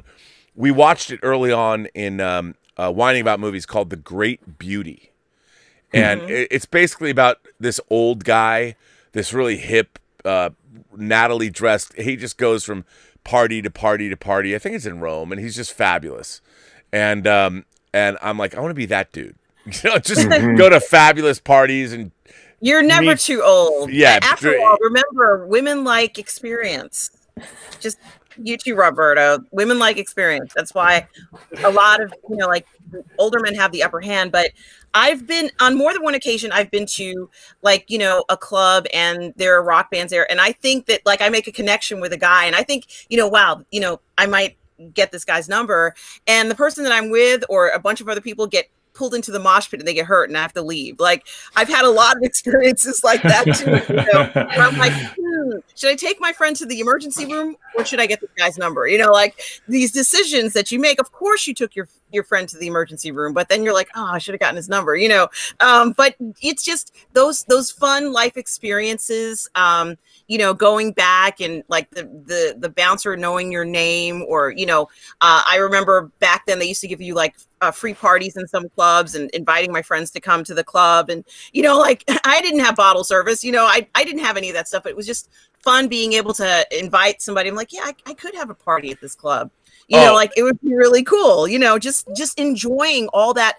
They used to give out free stuff more too, you know. Oh yeah, like when they opened a W Hotel in Westwood, and in the early aughts, it was one of our hangs, and the doorman, like I always slipped the doorman back then you could slip him a 20, it was good, but he never even asked, and he just let us all in because there was like a group of us, there was like 8 of us that we went everywhere together, and everyone knew us, and we tipped big, and it was always fun, you know, it was always a great time, and I miss that. Like, do people still tip doormen? I sure hope they do. But like, do people go to places enough where the doormen know them? Like, I felt, to me, like we were going places that the doormen knew us, and I felt like as an obligation I would tip them going in because we knew them. They were our friends, and if there was a problem, not that there ever was, but if one night we would show up and there was a huge line and we had an extra person to get in, you know, we would walk up and, you know, you do the whole the shaking hand, the bill would be folded up, you could shake the hand, you did the little pass off between the fingers and all that, and you get the nod like, hey, and everyone gets to go in, and people look at you like, who the fuck are you? We don't recognize you. You know, hey man, and the idea that people would actually tip doormen. I mean, there's a lot of people that would. Why should we do that? Who are you to tip? Like, does that happen now? Like, I told this story. I went to a convention right after 9/11 in October of 2001. We went to Madison, Wisconsin for a science fiction convention over Halloween, and Madison, you know, huge college town, amazing parties, and it's Halloween, and we were with Jerry Doyle, who was an actor on Babylon 5. He played Garibaldi. We go to this, like the most happening spot in this college town. There's a huge line to get in this club, and there's like 6 of us or something. And Jerry Doyle was also a stockbroker, and he walks up to the doorman, the guy who's like a college kid himself, and Jerry Doyle like has $200 in his hand, and he's like, "Here you go," you know. And the doorman's like, "I don't have any drugs." And Doyle's like, and he's like, he kind of looks like Bruce Willis, and he's trying to be cool. He's like, "Look, I just want me and my friends to go in." And the guy's like, "What are you trying to do?" I'm like, he's like, "I'm tipping you. Here's $200, and you're gonna let me and my friends in." And the guy had no clue, like, because it's a college town. Who's gonna tip to get into a bar ever? You know, but it's Halloween night, and it's the one night of the year. But the person had no, like, freaked out that Jerry Doyle. I'm like, Garibaldi from Babylon 5 is going to give you $200. This kid had never seen Babylon 5. I'm like, and we're like, how cool is this? We traveled with Harlan Ellison to this convention. No, people didn't know. It's a culture shift, I think. I think that the idea of even going out is a challenge. And it could be like money related. But as I've said, Robert, when I was younger, a lot younger, I didn't have any money at all. All I had was like a commuter rail pass. Right. And that's all you needed. You could go anywhere. Commuter rail pass into Penn Station, 34th Street, and then I would usually walk to 42nd Street to where formerly Tower Records, the Virgin Records store, listen to stuff there. And a lot of times, if I was speaking to the people who work there, I'd be like, "So what's going on tonight?" Right. Yep. And they say, "Oh, you know, the person is in town," and they'd have like code words. I didn't understand all the code words, but I'm like, "Should I go?" And they're like, "Well, if you like this, you should go." I'm like, "I don't like that." What's going on downtown? You know, is there anything free? And they'd be like, "Oh, there's a free pizza party on the west side." And I'd be like, "Oh, yes, you know, maybe I go to that. Maybe I wouldn't eat the pizza, but I wanted to be around the people and kind of like the atmosphere and the crowd and, you know, enjoy that. And there'd always be some, you know, the days of hanging out in the village and kind of like seeing the cool pop art and stuff are not there anymore because they replaced all that by Whole Foods. But there was still like, right, there was still a good amount of nightlife there. I can tell you that I've had friends come to New York and I'm like, I'm going to take them around the village. I'm going to show them different places. And I'm like, "Oh, the record store is gone. Oh, look, the cool hair place where you could get your hair dyed 5 different colors in 1989 is gone. Yeah. You know, all these cool places that we know. The place where some of the band members from some of these really cool rock bands would practice in is gone. They tore that building down. You know, it's like I had to question myself what's left. So I walk around and I go searching for a lot of these places just because I'm like, you know what? Maybe those dive bars don't look so bad after all. You know, those places you'd skip over before. Oh, now I'm like, I'm going to go in. I'll tell you now. I'll tell you an invaluable resource. If you go to a town or a city you've never been in before, go to a hotel concierge. Like, pick up whatever hotel, and you walk up to the concierge. You're like, hey man, listen, where's a cool place to go it's not a tourist attraction? Like, where would you go? Where's a bar you hang out? And you, even if you're not staying in the hotel, like, pick a cool hotel and go to like when you go to Barcelona, I think it's the W. It looks like a giant sail. It's a cool hotel, but if you go to the concierge there, you're like, hey man, you know. And don't ever act like you're not staying there. Just walk up like you own it, and you go, hey, look, I'm looking for something fun to do, not touristy. Where would you go? Where's someplace you would go? And somebody, well, you know, tonight there's this thing you might be interested in, and that's it. That's the resource. You know, you go to these places where an hotel concierges always know something, you know, someplace to go. And they're there, it's for free, and all you have to do is ask them, and they love it. You appeal to their thing, and you ask them directly, like, where would you go if you're going somewhere tonight? Well, I'm going to do this thing, and they'll tell you. And then suddenly you have a place to go, you know, and it becomes a fun thing. And there's still much fun to be had. You just have to look for it now. Yeah. Definitely. And I should also mention that and you've probably already figured this out, but yes, I did grow up in New York during the time when 42nd Street was sort of a dive place. Right. Yeah. Where they had sort of like all those strip joints and movie theaters, and people would talk about 42nd Street, and you kind of laugh like, are you sure you want to go to 42nd Street? And you would go, like, you would take them, and they would be like, I've seen enough. And you'd be like, yeah, but look at this place sells, you know, crazy lingerie, or, you know, look at this place, they've got really interesting videos or whatever. And you would go, but you would also walk in New York City, and there could be like a whole block where it could be, unfortunately, like people literally sleeping on the sidewalks. They weren't homeless. They were just riding off something. Yeah. Yeah, you've taken a wrong turn. You thought you knew where you were going, and you're like, I have to get out of this block really quickly. Like, this is not safe for me. So I remember that New York, and you know, I'm not going to say I miss it, but I think New York could have used something like a red light district. Like, why not make it like another country where we have just something else for maybe the adults, if that's where they want to go, you know. Well, you know, it's funny. All of it's moved online. You know, everything is gone. Exactly.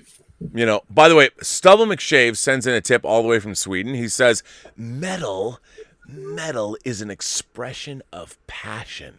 Passion is love and hate. Hate is corruption of love. Expression of love and hate is sex and violence. Love and hate are not opposites. They're two sides of the coin of passion. The opposite of passion is reason, which isn't metal. Reason can be metal, though.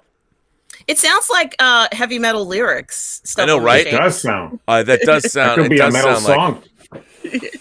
D Duval 59, by the way, says, which metal band has everyone seen the most? For me, it's Anthrax, about 5 or 6 times between 2004 and 2016. They never disappoint.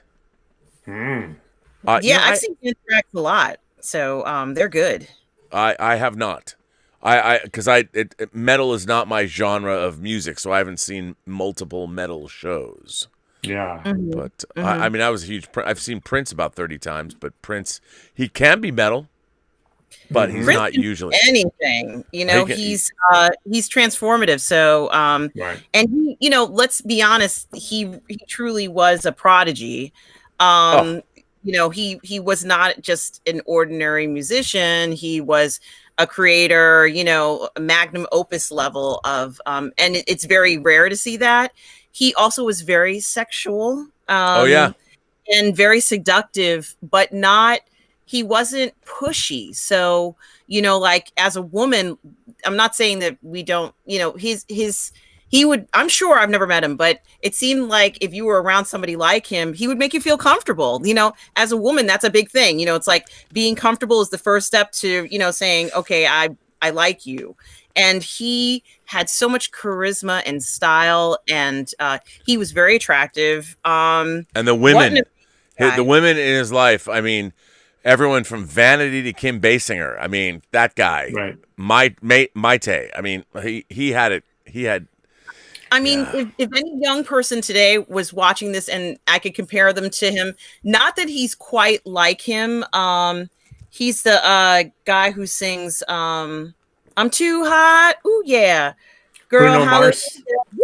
Yes, like imagine Bruno Mars, but someone who can also do acting and directing and movies and anthologies and like everything. Someone who the sky's the limit. But Prince also played almost every instrument known to man. Somebody said to me the other day, commented that I reposted the Rock and Roll Hall of Fame piece, While My Guitar Gently Weeps, where Prince comes in about 3 minutes and 22 seconds in and just shreds. It's one of the great guitars. It's incredible. And there's been a director's cut. The director went back and recut that thing and put more because they had more camera angles of Prince. Somebody tweeted to me like, Prince really wasn't a very good lead guitarist. I'm a guitarist. I'm like, are you fucking kidding me? Have you ever seen Prince play live? Like, it's so weird for somebody like nowadays. I wonder, like, do you know anything about Prince at all? Like, do you like what are you watching this one video and you're now making some assumption about how he's not a lead guitarist? I mean, it's unbelievable to me what people say. This shit people say. What was the name of the movie, the concert movie that he did again? Sign of the Times. Yeah, people paid money to see a movie of Prince playing live. I don't think there are very many people who could sell tickets to a concert that's recorded in a movie theater. People paid money to see him perform in a recording. That's how impressive. Like, that's very rare today. I don't think it could be done. I don't see it. And I have it on Blu-ray. Which is, I mean, I'm a huge Prince fanatic, but even that, like, Prince was all about spirituality and fucking, which a lot of people didn't get that vibe. And then he became a Jehovah's Witness, so there was no more swearing, but he would still sing Erotic City. Yeah, and it was and good that stuff. scene in Purple Rain with Apollonia, where it's like he was gentle. Like, I mean, I don't know what the levels of grading are, like when it comes to a love scene where a man is touching a woman, but he was gentle with her. Like, it was really nice. Like, that was something that I think that shows a little bit about, he was tender, like the tenderness in the role. It's like Apollonia is like a goddess. She's a goddess. Oh, and nowadays she's badass on social media and stuff. She's great. Yeah, she's not only a goddess, but she's a wonderful person. I think she's a minister now or something like that. And she was always a beautiful woman. That was Vanity became the minister. I'm sorry. Apollonia. I have an Apollonia story. So I went to a screening of Robert Zemeckis' movie Death Becomes Her. Oh yes. On the Universal lot. And it was like some advanced screening. There was like 50 people in the screening, and I'm sitting in this aisle, and there's a woman right next to me, and she's talking, and she's, I just, I look, you're in movie seats, and we're in a studio, we're in a screening, so everybody's supposed to be there, and I turn, I look at her, it's Apollonia, and I'm a fanatical Prince fan, and she's literally sitting right next to me, and oh my goodness, because I was in the Hitchcock Theater.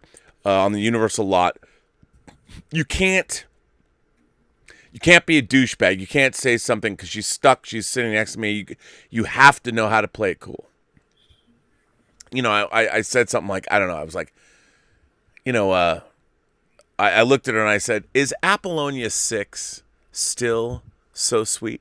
Because there's a lyric in it, and she just laughed. She laughed, and that broke the ice. So we had this great conversation, and it was a way of telling her I knew who she was, but not like, "Oh my God, you're Apollonia." I actually got to throw out a lyric, a Prince lyric that was in Purple Rain that was about her as opposed to one of her songs. So she knew I knew what I was talking about. And that broke the ice, and we started talking, and I was like, the whole time, it was one of those moments where, like, I've met lots of big stars, but I'm like, oh my God, I'm talking to Apollonia. It's like, it was one of those, I was way more starstruck talking to Apollonia because she was in Purple Rain than I would be if I met Marlon Brando, who I never met. But if I did, I'm like, that's cool, I met Marlon Brando today, but I'm like, oh my God, I'm talking to Apollonia. It's fucking some metal shit. And she was delightful, totally cool. And my former housemate that I was living with after I got divorced, before I moved in here with Elizabeth, she was friends with her, with Apollonia. Oh, wow. So we lost your camera again. Oh, me? Yeah. Oh no. But you can hear me. I can hear you. Okay, let me. You're like Carol Marcus in Star Trek 2. I can hear you, but I can't see you. That's a deep Star Trek cut for you people. Are you there?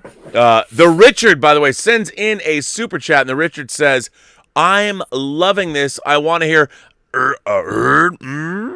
and you guys discuss Heavy Metal the film.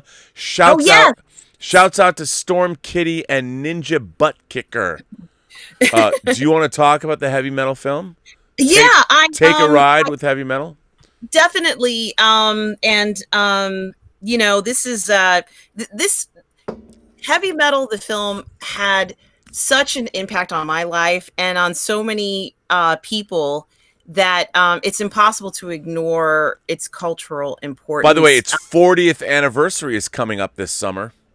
Wow. It's going to be 40 years old.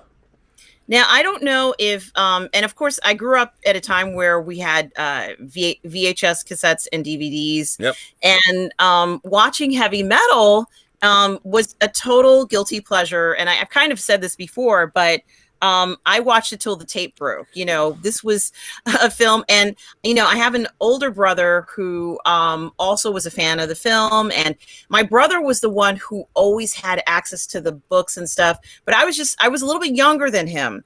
So he had, he knew everything. And, like he might have a book on this. And I'm like, oh, wow, he's got the latest book. He's got the latest Star Trek or Star Wars, novel. And he would always have these things. So I remember Heavy Metal, and I do remember him having Heavy Metal magazine. And of course, from that point, I found out about the movie, and I watched the movie. And I remember the first time watching the movie at how much it captured just really my spirit, honestly, because there were so many elements in this film that were so significant, and they still have so much meaning to me now. And I remember, one of my favorite characters in the movie was a character called Den. And he was essentially this, young teenage kid. And somehow, miraculously, he gets transwarped to another area or dimension. And he's now Den, this incredible superhuman, beautifully very well endowed too. Very well endowed, but he just remember this is a really sweet kid who's become this a man now. He's a man now. He's basically become a Dwayne Johnson.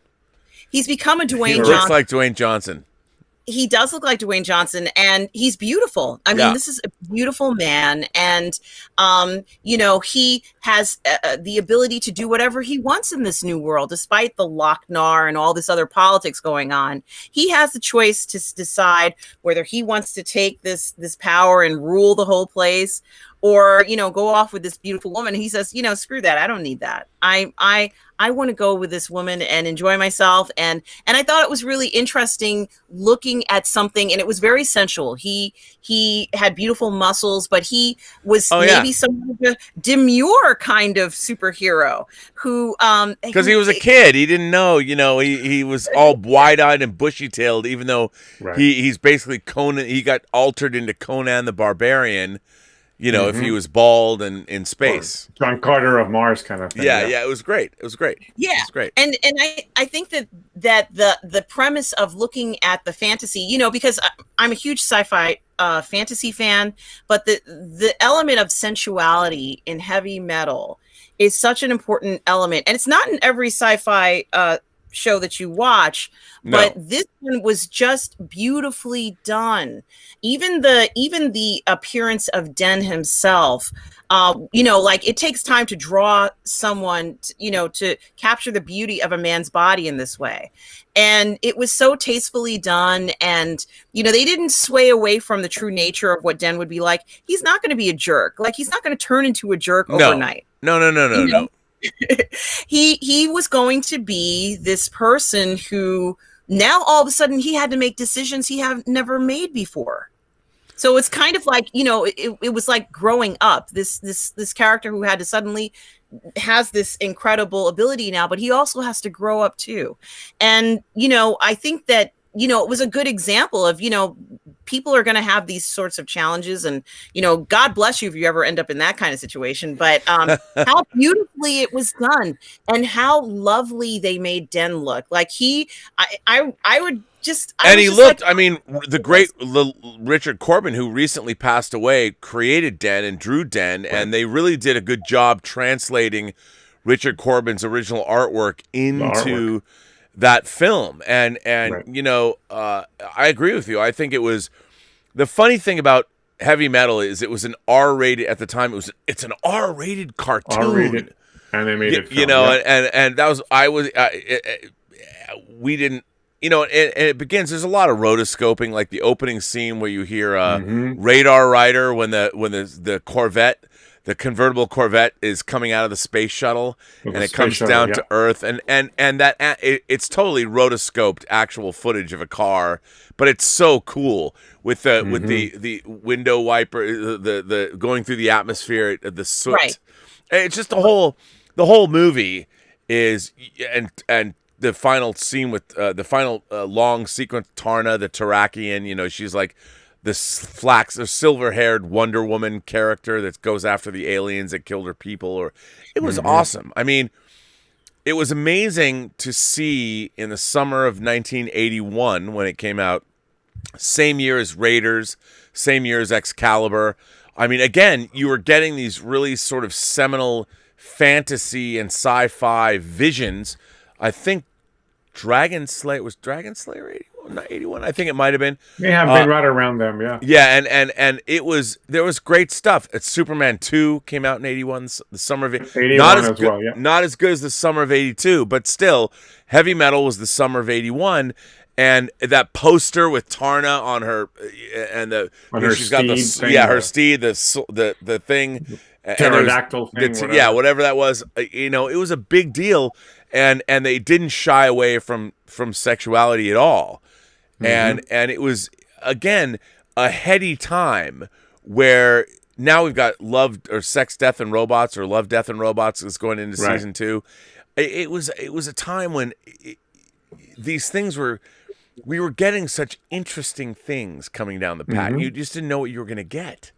And the heavy metal movie, and it was different stories. So if the Lochnar story carried through, but then you had B-17, that I think Dan O'Bannon wrote, where the gremlins are in the airplane, the B-17 bomber, and then you've got Soft Landing, which is the alien, good Nyborg, man, the cocaine induced, they're flying the giant. And it's Harold Ramis doing the voice. That was some great shit. I love that movie. Now, I thought they were also smoking joints, too, in that as well. Am I wrong? Oh, no, they were. Like they were Yeah. totally smoking. Good Nyborg. They call it. Yeah, I know they were doing other stuff too. It was 420 friendly, you know, like And they had they had the cocaine like vacuum cleaner that was spewing out. They were making those giant lines. I mean, they're like, we're snorting fatty rails on our spaceship, and like we can barely. And you see the wrecked Starship Enterprise at one point. It makes a cameo appearance. They're going through space at some point. It's look, that's where it was. Also, something else that they did, and it's like there was something for everyone in this film, is the idea of one of the characters, a woman who is sort of like a modern woman, I guess, of the 70s and 80s. And somehow she comes across this artificial intelligent robot that wants to be her boyfriend. And I know that it's like so remarkable, which is essentially, as far as I'm concerned, if Marvel spent all that money, putting out, WandaVision, and that's what they were trying to project, the notion of a different way of how Wanda is viewing her life with someone who has, during the entire show, Vision kept saying, I don't have a skeleton. I don't have flesh and bones. I don't have any of those things. And he was like, well, I'm not a computer. Well, yeah, he is actually a computer. She's living with essentially, which although he's not an ordinary android, would be considered, a robot. And the notion of heavy metal even entertaining that idea, even suggesting that a person could have a robot as a companion, as a life mate, and in the end he convinces her. She says, all right, I'll give it a shot. It's very, very intriguing that this robot has essentially been able to convince her that he is the one for her, and she will want for nothing because he is there. Do you speak from experience? I'm just asking because you sound pretty fucking metal about this robot relationship. Well, I don't want to put you on the spot. Don't want to put you on the spot. No. I think it's something that if you're talking about science fiction, it's like we have to think about what happens to artificial intelligence. I mean, if the Enterprise itself is artificial intelligence. Yeah, it is. I mean, it's spacefaring computers. I mean, Kirk was, his first lady was the Enterprise, really. Mm-hmm. And we can argue that the Borg started off as an AI, and then somehow they acquired, some sort of flesh and blood for some reason, for whatever reason. Well, I mean, when you really get down to it, like I've been talking a lot about David Cronenberg this week because they finally announced Crimes of the Future, and what there's a book that I'm fairly obsessed with, and if you read it, if you're open to it, it's a 2006 science fiction novel by a Canadian named Peter Watts, and it's called Blind Sight. Oh, Blind Sight. Mm-hmm. Blind Sight, and it was nominated for the Hugo. It didn't win, but it was nominated for the Hugo. It's a very dense, very strange. I don't know if it's strange, but it's to read it. I found it very entrancing, and it has very heady ideas. It's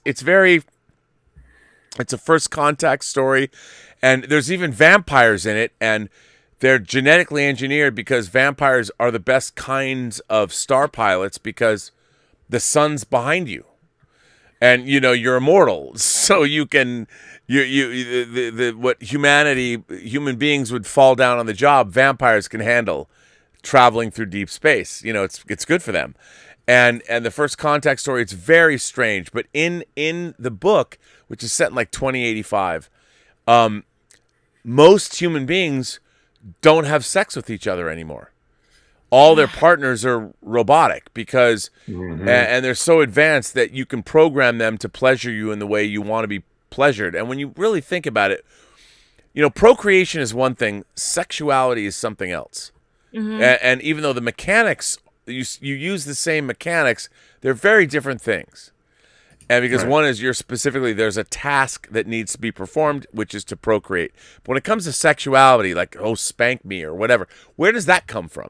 It's a combination of your body, your imagination. It's all of these different kinds of things. And it's hard when you're with another person, that's another person that likes things or doesn't like things.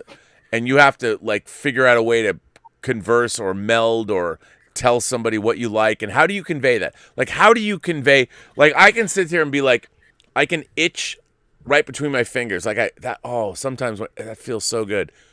I mean, if someone else was doing that to me, that turns into something sexual, even though they're just scratching. But if someone else is doing it to you, knowing that you like to be scratched like this, then it becomes sensual. And that's hard.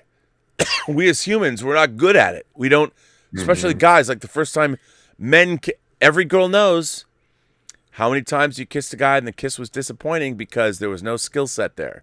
No finesse game. Guy goes in for the kiss, his tongue leads. You're come on, man. You know, girls, it's disappointing. And because we don't teach, no one knows.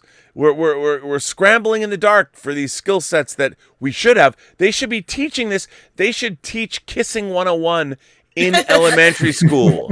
Like in the 6th grade, when you leave 6th grade or 5th grade and go into middle school, you should be taught, dudes especially, how to kiss, how to brush your teeth properly, so you brush the back of your tongue, and then also and then also how to kiss. No one teaches us this. Well, and to be honest with you, we're fumbling in the dark. If you're over 18, that's maybe also an option, like if you learn how to be with someone at that point in your life. And, and I get it. I know there are a lot of people who are thinking, how can you teach someone doing this? Well, honestly, as an individual, if you're with someone, it's your responsibility. If you're going to be intimate with them and they're not quite sure what they're doing, you should probably be showing that person what to do. So this is just my take on it. No, I totally agree. But you know what? It's kind of like, as a dude, if you're not doing something right and your partner's like, honey, I need you to do it this way, you're like, oh, fuck. There's nothing. But there's no other way to tell you. It's fucking rough, man. At least if you had some idea, like if you're 75% of the way there and you need 25% help, but if you're only 10% of the way there, oh man, that's an epic fail. And I feel there's something else too. And I think it comes with experience, is being able to show someone, whether it's a man or a woman, what you like, but not non-verbally. So right. Well, that's sexy. To not be told, just to be shown. Just yes. Do this. Put your face here. Well, no.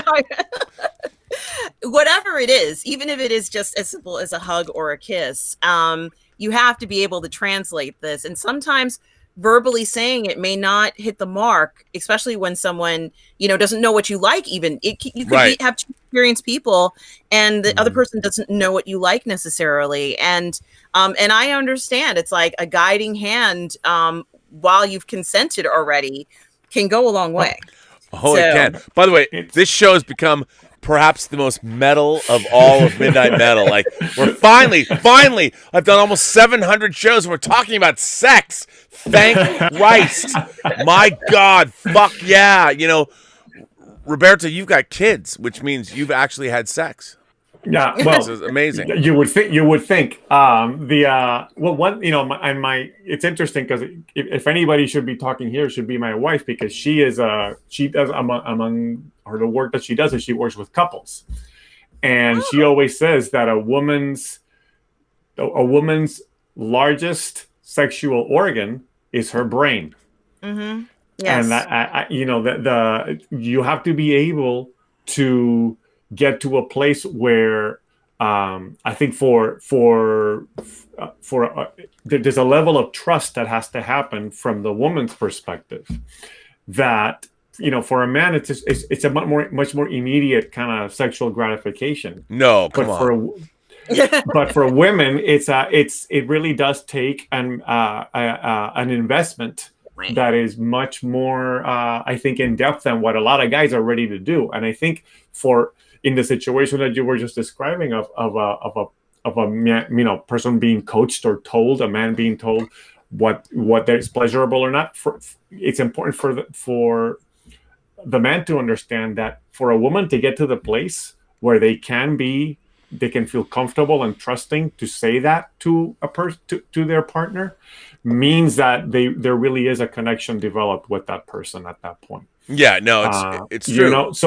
So if you don't have that level of connection, I can understand, what you're saying, all that, feeling inadequate and that kind of stuff, or feeling like you didn't, like you're not, up to speed with your partner. But I think it's important for men to understand that it does reflect on them that person is getting to a point, that their partner is getting to a point of showing a really high level of trust in them. Yeah, well, you know what? Absolutely. What I find strange is that nowadays, you see people like Pornhub or RedTube or whatever porn site. Mm-hmm. What you're watching is basically the Olympics. You're watching people that are performing at this very, very high level. I mean, sex is a weird, awkward thing, and so because now we're all online, people are looking at this stuff, mm-hmm. and it's intimidating.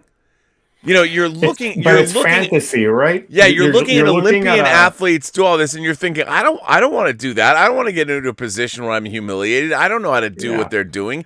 I mean, you're basically watching Jesse Owens, run in the 1936 Berlin Olympics every time you watch porn online. Like, how do you live up to that?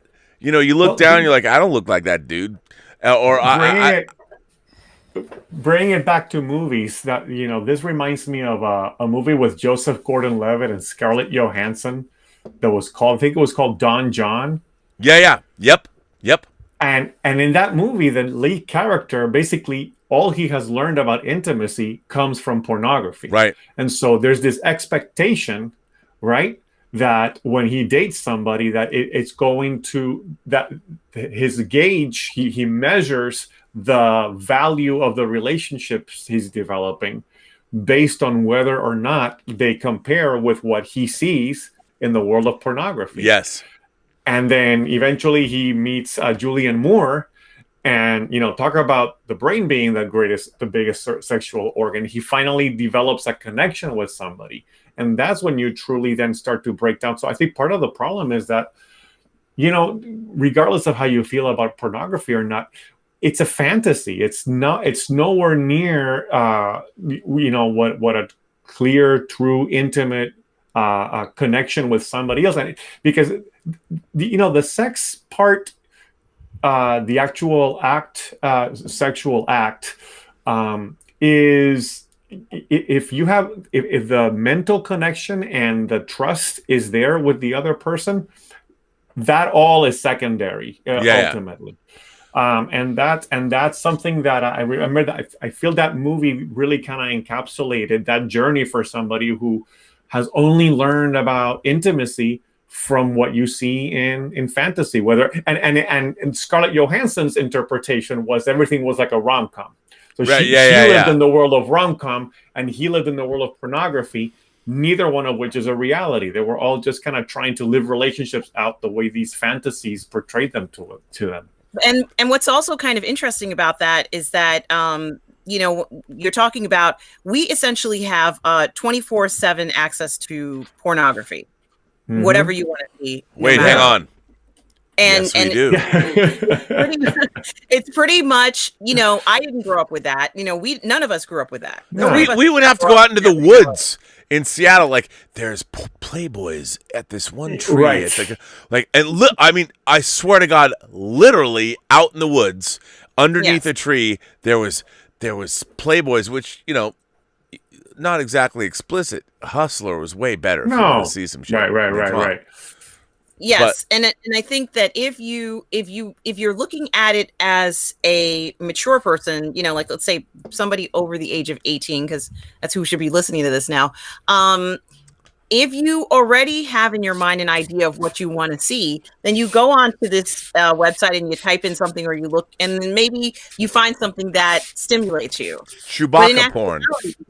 Right. But in actuality, you already had the idea in your head. Whatever you had in your head already, in your mind, is 100,000 times more arousing than what you could watch on any sort of pornography website. Now, hang on there, little sister.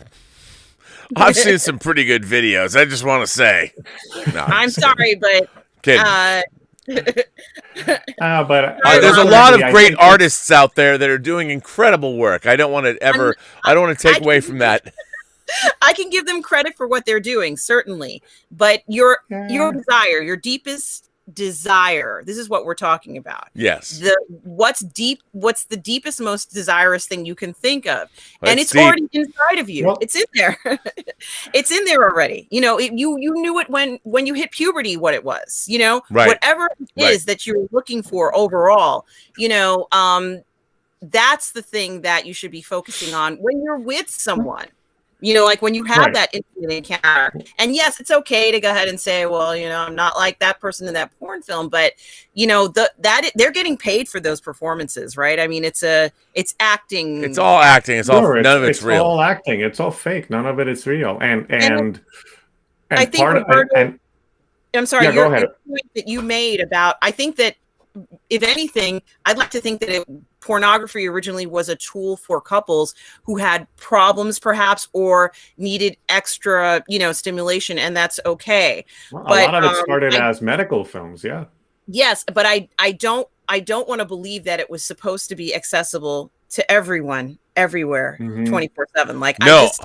I can't believe that that's what it was for. No, I completely agree with you, and I think that's just one example.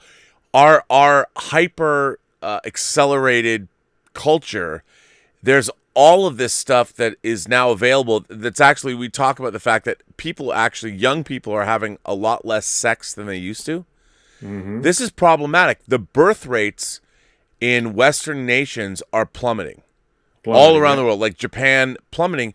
People aren't fucking anymore because and because it's become a thing. Like, do you remember, like, when we were kids, if you could make out, like, I'm a guy making out with a girl, it was the greatest thing in the world, but time would bend. Like, you're like, my mom will be home in 3 hours, and you're like, 3 hours, and you're like making out with a girl, and you'll think this is funny, but like you're contemplating, it's exciting, it's arousing. You're like, should I try and go up her shirt? And it'll take an hour of kissing before you'll actually make the move and slightly put your hand underneath her sweater or whatever, and slowly go up and gauge her response. By the time your hand is on her breast and maybe you have her nipple between two fingers or something, it's another hour. So then you're 2 hours in, and you just got boob, and then you're still making out, and she's grinding against you, and maybe you're hoping against all hope that she's maybe gonna go down your pants and touch you, or even, and then as soon as she's about to do it, the fucking garage door opens and her mom comes home, and you have to leave, and what was an actual 3 hour encounter felt like it was 10 minutes. Yeah. By the way, it was the best day you ever had. You go home and you're like, that was an amazing 3 hours. Maybe next time. Those encounters are not happening anymore. I know younger people, and I've spoken to good friends of mine who are in their mid to late 20s, and many of them, they just have never had those kinds of encounters with people. They want to, like, they're looking for the love of their life, and I'm really concerned for a lot of them, only because they just haven't had any even relationship at all, like a boyfriend or a girlfriend, just that, you know, where your first boyfriend or girlfriend, you had your heart broken, and then you're going on to like a more, you know, involved relationship perhaps. A lot of them haven't, and they're going like into their late 20s, I guess, you know, millennial group of people who just aren't experiencing that. And it's surprising. I mean, and I also notice, you know, with my kids too, there's a lot more things, and I don't know if it's just because of the impact of social media, but a lot more, like we were talking about, you know, outings and getting together and stuff like that. A lot more things happen in a group kind of setting, and it's almost like there isn't as, and I don't know too if with all the kind of the way in which gender roles are changing and how we interpret, you know, how people are identifying across a much broader spectrum of gender roles.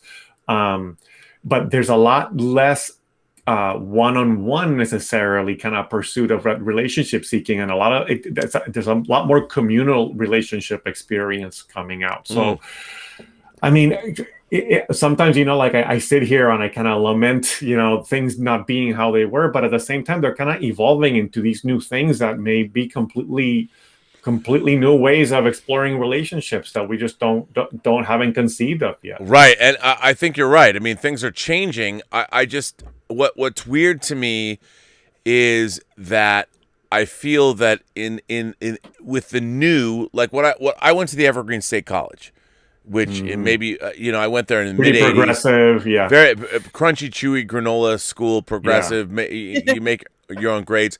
What happened, the student uprising that happened there in 2017, and what I've seen in academia, it was so weird to me because when I went to college, I didn't know anything. The whole point was to, like, the professors there knew more than you did.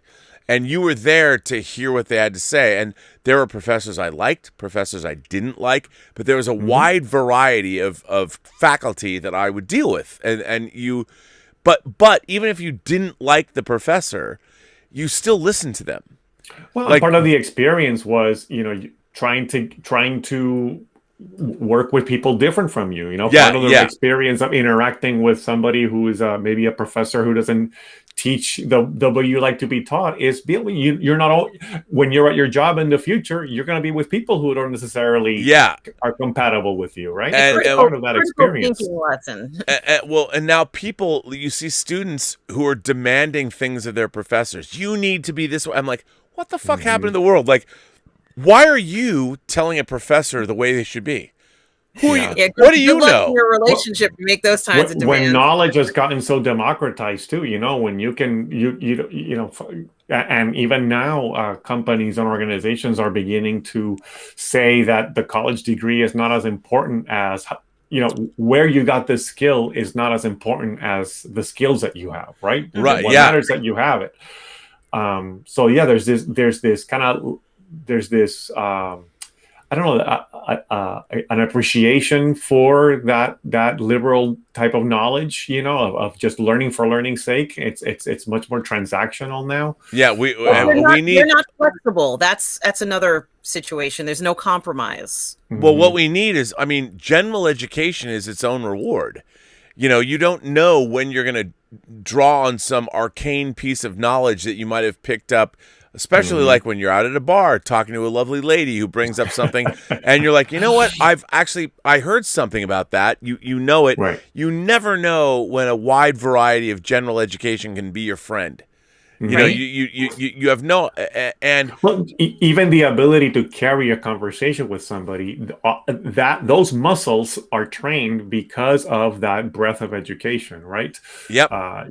Just the ability to socialize properly comes from having being taught critical thinking skills, and also to listen to other people. Everyone wants, like, when I watch this, you can see videos of what happened at Evergreen, the student uprising in 2017. Right. All these kids are screaming about what they want, like 17, 18, 19, 20-year-olds. I'm like, what do you think? What do you think's happening here? Like, what's going to happen when you leave the beautiful Evergreen State College campus and you're going to go out into the real world and you're going to get a job and somebody tells you you're not cutting it? What's going to happen then? Are you going to have an uprising at work where you're going to tell the people that own the company that they've done something wrong? And, Brett Weinstein, who now has the Dark Horse podcast on YouTube, an evolutionary biologist, faculty member, who is one of the most beloved teachers at Evergreen for the better part of 2 decades, got run out of town by irate students branding him all kinds of things, and he was one of the most beloved teachers at the school. And this student uprising, it was so ridiculous, and these kids you watch them scream for things and you want to punch them all in the face because you're like, why are you demanding these things from people that have been doing this? They've been trained, you paid money and you tried to get into the school to have this faculty. And now you're telling the faculty, the people that are here to teach you, you're telling them to fuck off. Have them taken away. It's so crazy. Unfortunate. It's unfortunate, and I think that you know, it's unfortunately it's going to fall to us to deal with this, because it's going to reverb itself into day-to-day situations, and we're going to have to stand up and just tell people or try and guide them to make the best decision for them. I don't want to see young people make mistakes. I don't want to see that. You know, it's like we can warn them, we can tell them, hey, you might want to consider this. But at some point, like especially in your case, Roberto, if it's your kid, you're not going to let them make, you know, certain types of mistakes. And for some of them who may be on their own and are making those decisions, you know, they think they're doing the right thing. They really believe they're doing the right thing. And there really isn't any place for them to turn to say, you know what, I kind of messed up there. You know, perhaps there isn't that recourse. At the very least, they're on a college campus. But if they were in a real business, they might end up getting arrested for some of the stuff that they're doing. You know, I don't think they understand the true consequences. But, you know, as a, you know, I'm not a parent, but I can understand, like, in you, like Roberto, and for other people who are parents who are watching this, you are going to go ahead and guide your kids and hopefully steer them in the right direction. And even if they make those mistakes, you're going to have to maybe help them pick up the pieces and go from there. I mean, I that's what I think I've been seeing people do. You know, families are getting divided on these issues, unfortunately. Yeah. I mean, I think also, I mean, in some ways too, especially in the world of academia, you know, and you're in that world. I am in that world, and a lot of that sense of entitlement for, you know, kind of things should be the way that they are. I mean, the reality is that getting access to a college education is becoming truly a very prohibitive proposition for anybody. Why is that? Just because of the cost in many cases. Okay. I mean, financially, and so for people making such a massive investment to get an education, there's starting to be a lot more accountability now. Kind of, you know, well, what is this education, you know, going to do for me? Right. And when you're putting in that level of investment, for a lot of people, not necessarily that it's the right. That this is the right approach, but then the approach is, hey, you know, I'm indebting myself for the next 30 years of my life to a life of crippling debt. I want to know that what I'm getting out of here is worthwhile, and so that those attitudes can then begin to permeate into some of those other, you know, into that kind of sense of entitlement for a lot of folks. So in a way, I think a lot of it has been kind of created by the system. Yeah, and there is resentment. There's resentment towards having to take out student loans, or you know, have to, after you graduated and you're in debt, you have to go home and maybe live with because you can't afford to. I understand that. Like it's tough. Not only that, and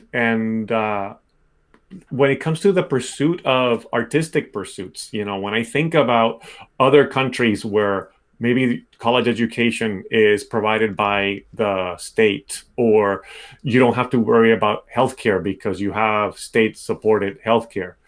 That encourages people to maybe then be more risk takers when it comes to the type of career they want to follow. If you want to follow a creative career, an acting career, you know, when you have that safety net provided of an education and healthcare there, you may be more willing to explore those areas rather than end up in a career that maybe you resent, but you have to do it because it's the only way to get access to those safety nets. Could we go even further and say that a person may be less likely to have a relationship with another person because they're in debt? Like you owe $100,000, all of a sudden you're like, I wanted to graduate and have a boyfriend or a girlfriend, and now I'm like, I can't even do that. No wonder I'm not going to have the previous generation because I'm in debt, like my eyeball. 100%. And the decline in birth rate too. I mean, why would you have a kid if you can barely sustain yourself?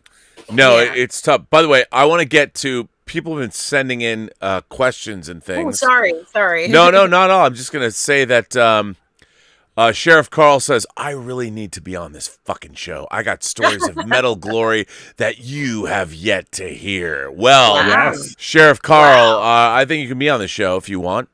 Ash Chowhan says, anyone seen Metallica Through the Never? The 3D concert film starring Dane DeHaan. I love how the film wasn't just a concert movie, but interweave with a narrative throughout the film. I love that metal horseman with a gas mask. The music in 3D was awesome. I've heard of that. I haven't seen it. I haven't seen it. I still like 3D TV. I'd like to buy it. I would love to see that. I did see just pure metal in its purest form. Yes. And there was a movie, speaking of pornography earlier, and now talking about, the concert movie thing. There's a movie I think it's called Seven Songs. Oh, yeah, I have that. Kind of has a similar vibe to the Metallica movie in that it's a narrative, but it is told through a series of live concert performances. And great and sex then there's scenes. These very erotic sex scenes imbued throughout as well. But I remember at the time that when that Metallica came out, hearing some comparisons. I think the movies may have come out close around the same time of that kind of combination of real concert footage with a fictional story. Yeah, Seven Songs I like Seven Songs. I don't have it on Blu-ray. I have it on DVD, an import DVD release. And very it's good. Controversial. Yeah, it was very controversial when it came out, and it's I liked it though. It was good. Cardinal Sin says Devo working in the cold mine. That's from heavy metal. Is metal as fuck? Yeah, fuck yeah. Devo is fucking metal, even though they're not really metal, but they are kind of. El Necron says, I got the ultimate contact high at heavy metal. I was a kid still when I saw it. Laugh out loud. Of course you got a contact high. You should. God damn it. Richard K says, will we get a Godzilla and King Kong and Pacific Rim crossover? Where humans need the Pacific Rim robots to fight Kong and Godzilla. I would love to see that. It's all legendary. It's all within.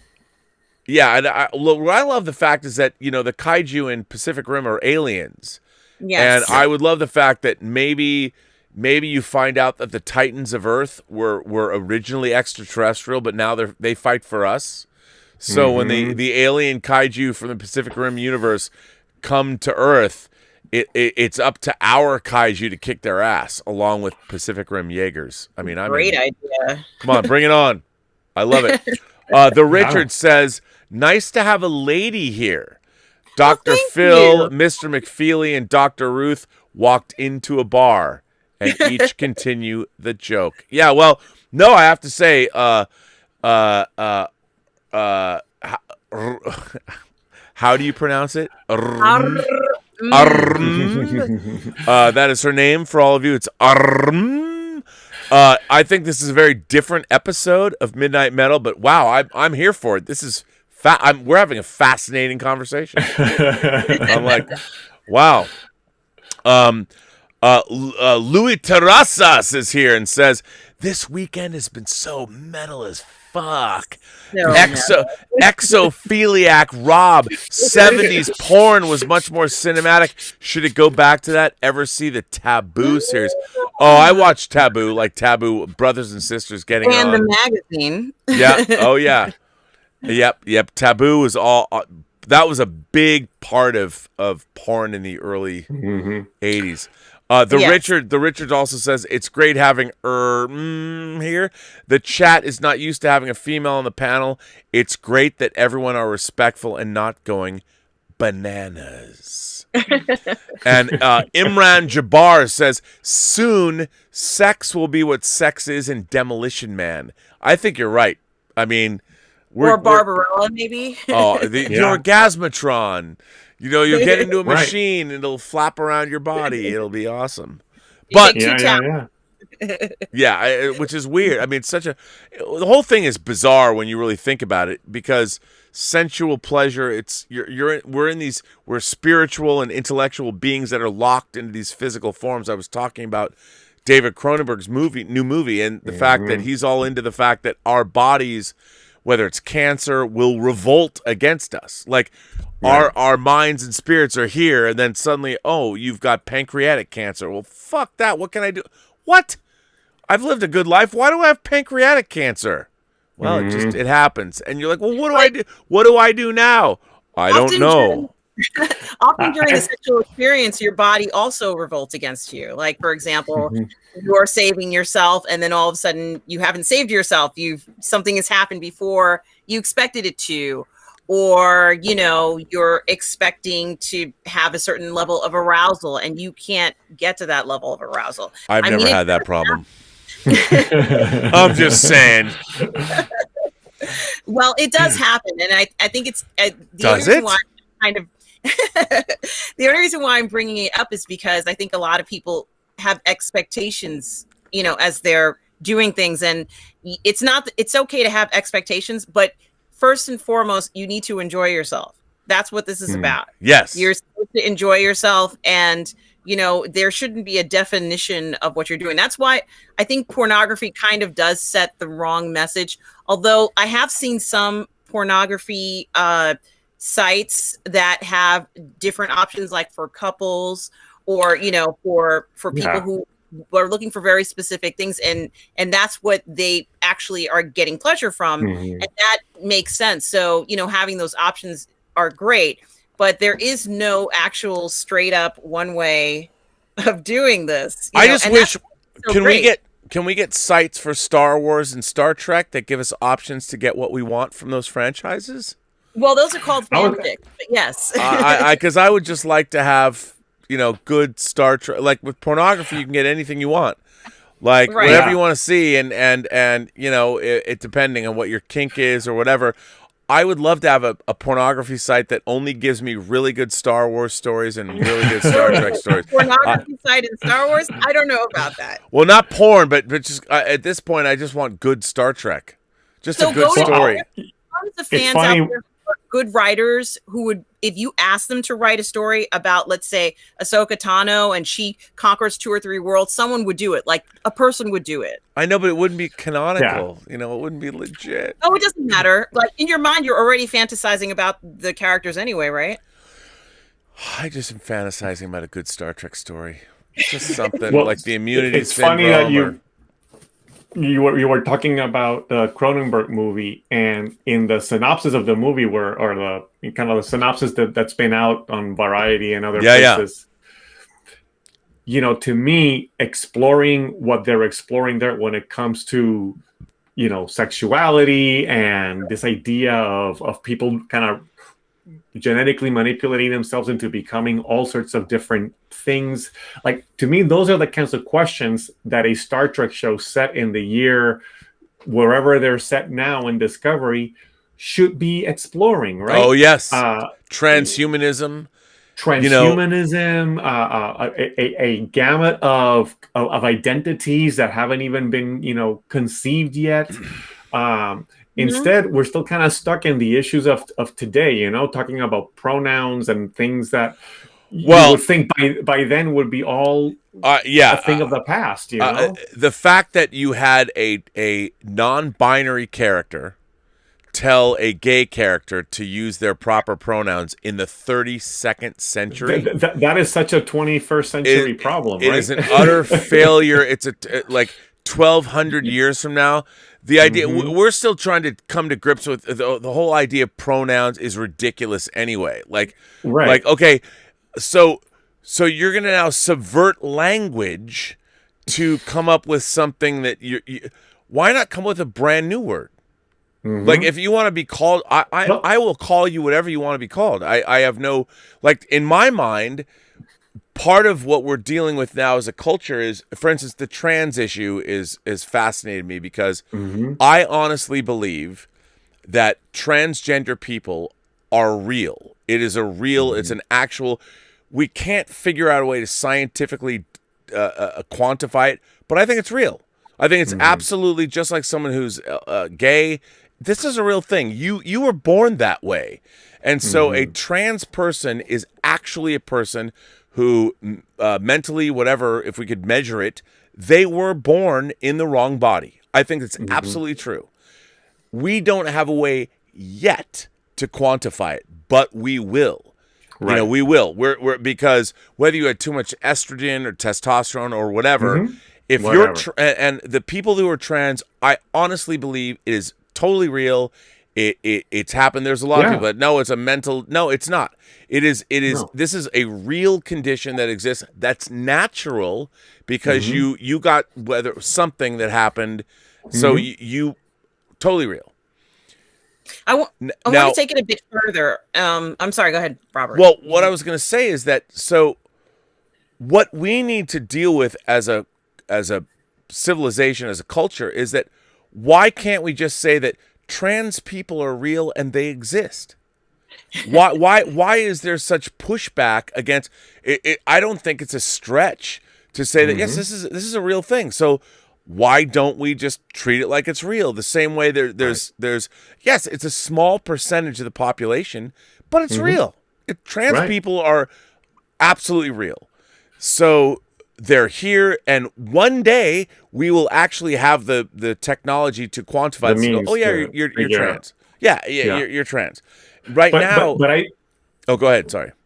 I was just gonna say that I think not only is it the idea of trans, but it's the idea of I think we were talking. My wife knows somebody who has gone through sexual reassignment surgery. Yeah, but they have elected sexual reassignment surgery to a certain point.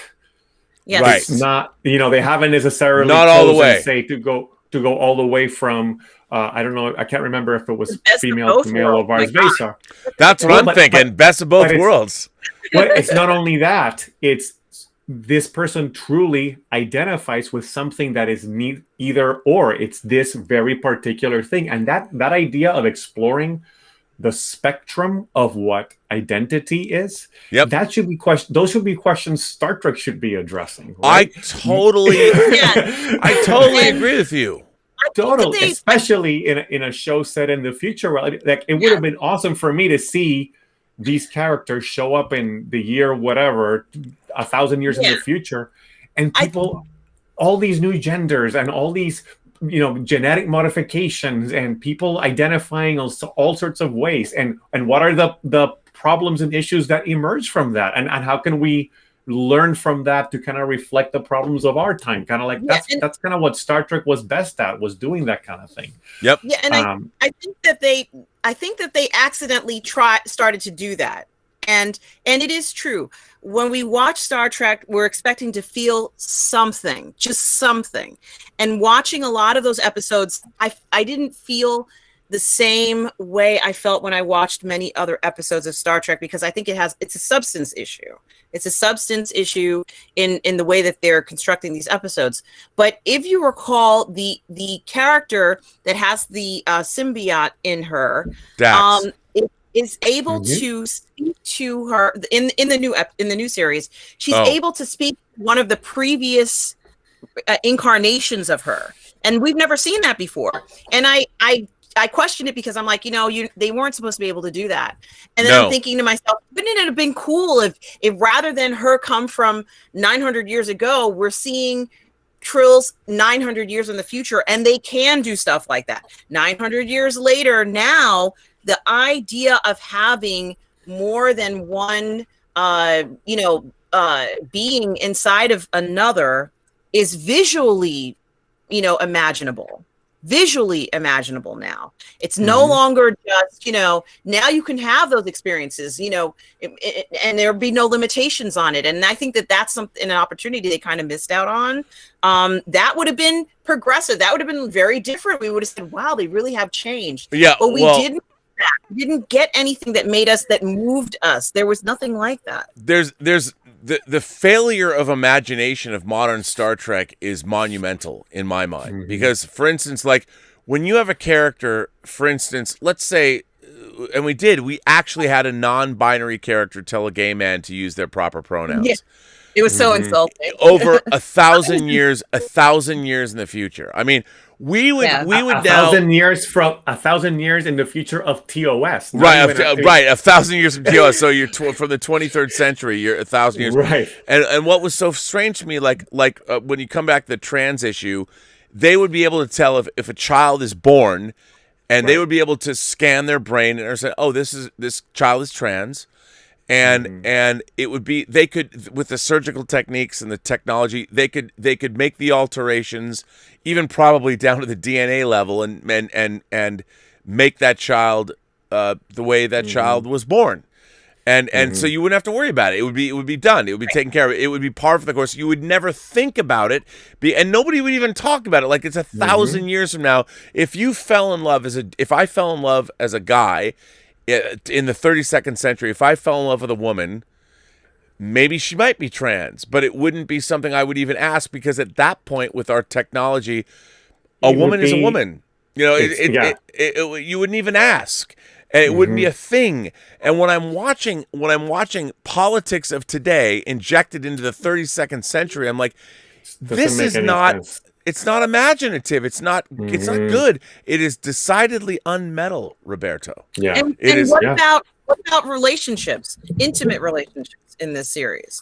Do they I haven't seen any. Roddenberry, as far back as the novelization of the original motion picture, had some way more interesting ideas about polyamorous relationships and all sorts of other coaches. things. People have my mother's love coach. Kirk talks about his mother's love coach. Like, you actually had instructors that taught you how to make love. Yeah, even those ideas, as crazy as they may seem, and maybe they seem a little too 70s or whatever. By the way, we've lost you again. We've lost you. Oh, okay. I'm coming right back. Come back again. By the way, Richard K sends in a super chat and said, "Could we get a Xena?" I'll wait till she comes back. Okay, you're back. I got a question from Richard K. Says, could we get a Xena Warrior Princess big screen movie? And if so, who would you get to play her if Lucy Lawless doesn't return? I'd love Rebecca Ferguson or Sophia Boutella. Well, both of those are great. Wow. I'd like Gina Carano. Yeah, she could play. All three of those are great choices. I don't know if we really need a Xena Warrior Princess movie. But, I guess I'd watch it, I don't know if so many things they've made movies of all sorts of things now that are coming out that makes you wonder, what other properties are they going to mine next for the nostalgia kick. I don't know. It's possible. Could be. Stubble McShave says, the Falcon and the Winter Soldier Assembled episode was one of the most boring. Oh, I didn't realize it came out. So this is their behind the scenes. Was one of the most boring behind the scenes episodes I've seen. There were no smiles or laughs, and they were so serious. They edited out any sense of levity. The original sin of the U.S. is serious, but it's still supposed to be entertaining. Yeah, you know what I don't also like lately in this day and age? When everybody starts addressing these very serious issues, they think, we can't be humorous about it. I mean, everyone knows gallows humor is a big part of life. When you're in a situation, I love dark, sardonic, very, very black humor when things get tough. And I think that, with, I guess, Falcon and Winter Soldier, there's a lot of issues there. We have to be serious about it. But making television and movies is inherently funny. I mean, it is a funny place to be. People are not serious on set. No. I mean, you are when you're making movies, but it is hilarious. It's hilarious. Making movies is ultimately hilarious. It is when you're doing serious stuff, people are serious, but the whole process is inherently kind of funny. Yeah. And it's very self-important, so it's always undercut with jokes and laughter. And if you don't... It requires your attention. It's not one of those jobs where you're sitting at a desk and you're kind of like quietly, peering out from the side. Like, you have to be on point. So, there aren't a lot of jobs that require that level of attention. And if you're not paying attention, you may not be on the set the next day. So, no, you're absolutely right. Yes, ma'am. You are totally correct. Well, that's a bummer. That I would have thought it would have been interesting to get a lot of philosophy or whatever. I mean, I feel like we're going through this. What I don't understand is, why do we have so many creators that feel that they need to make sure that I know that my politics has to be correct? Like, I never thought I consider myself a classical liberal. And yet there's all these people that are telling me what I should believe.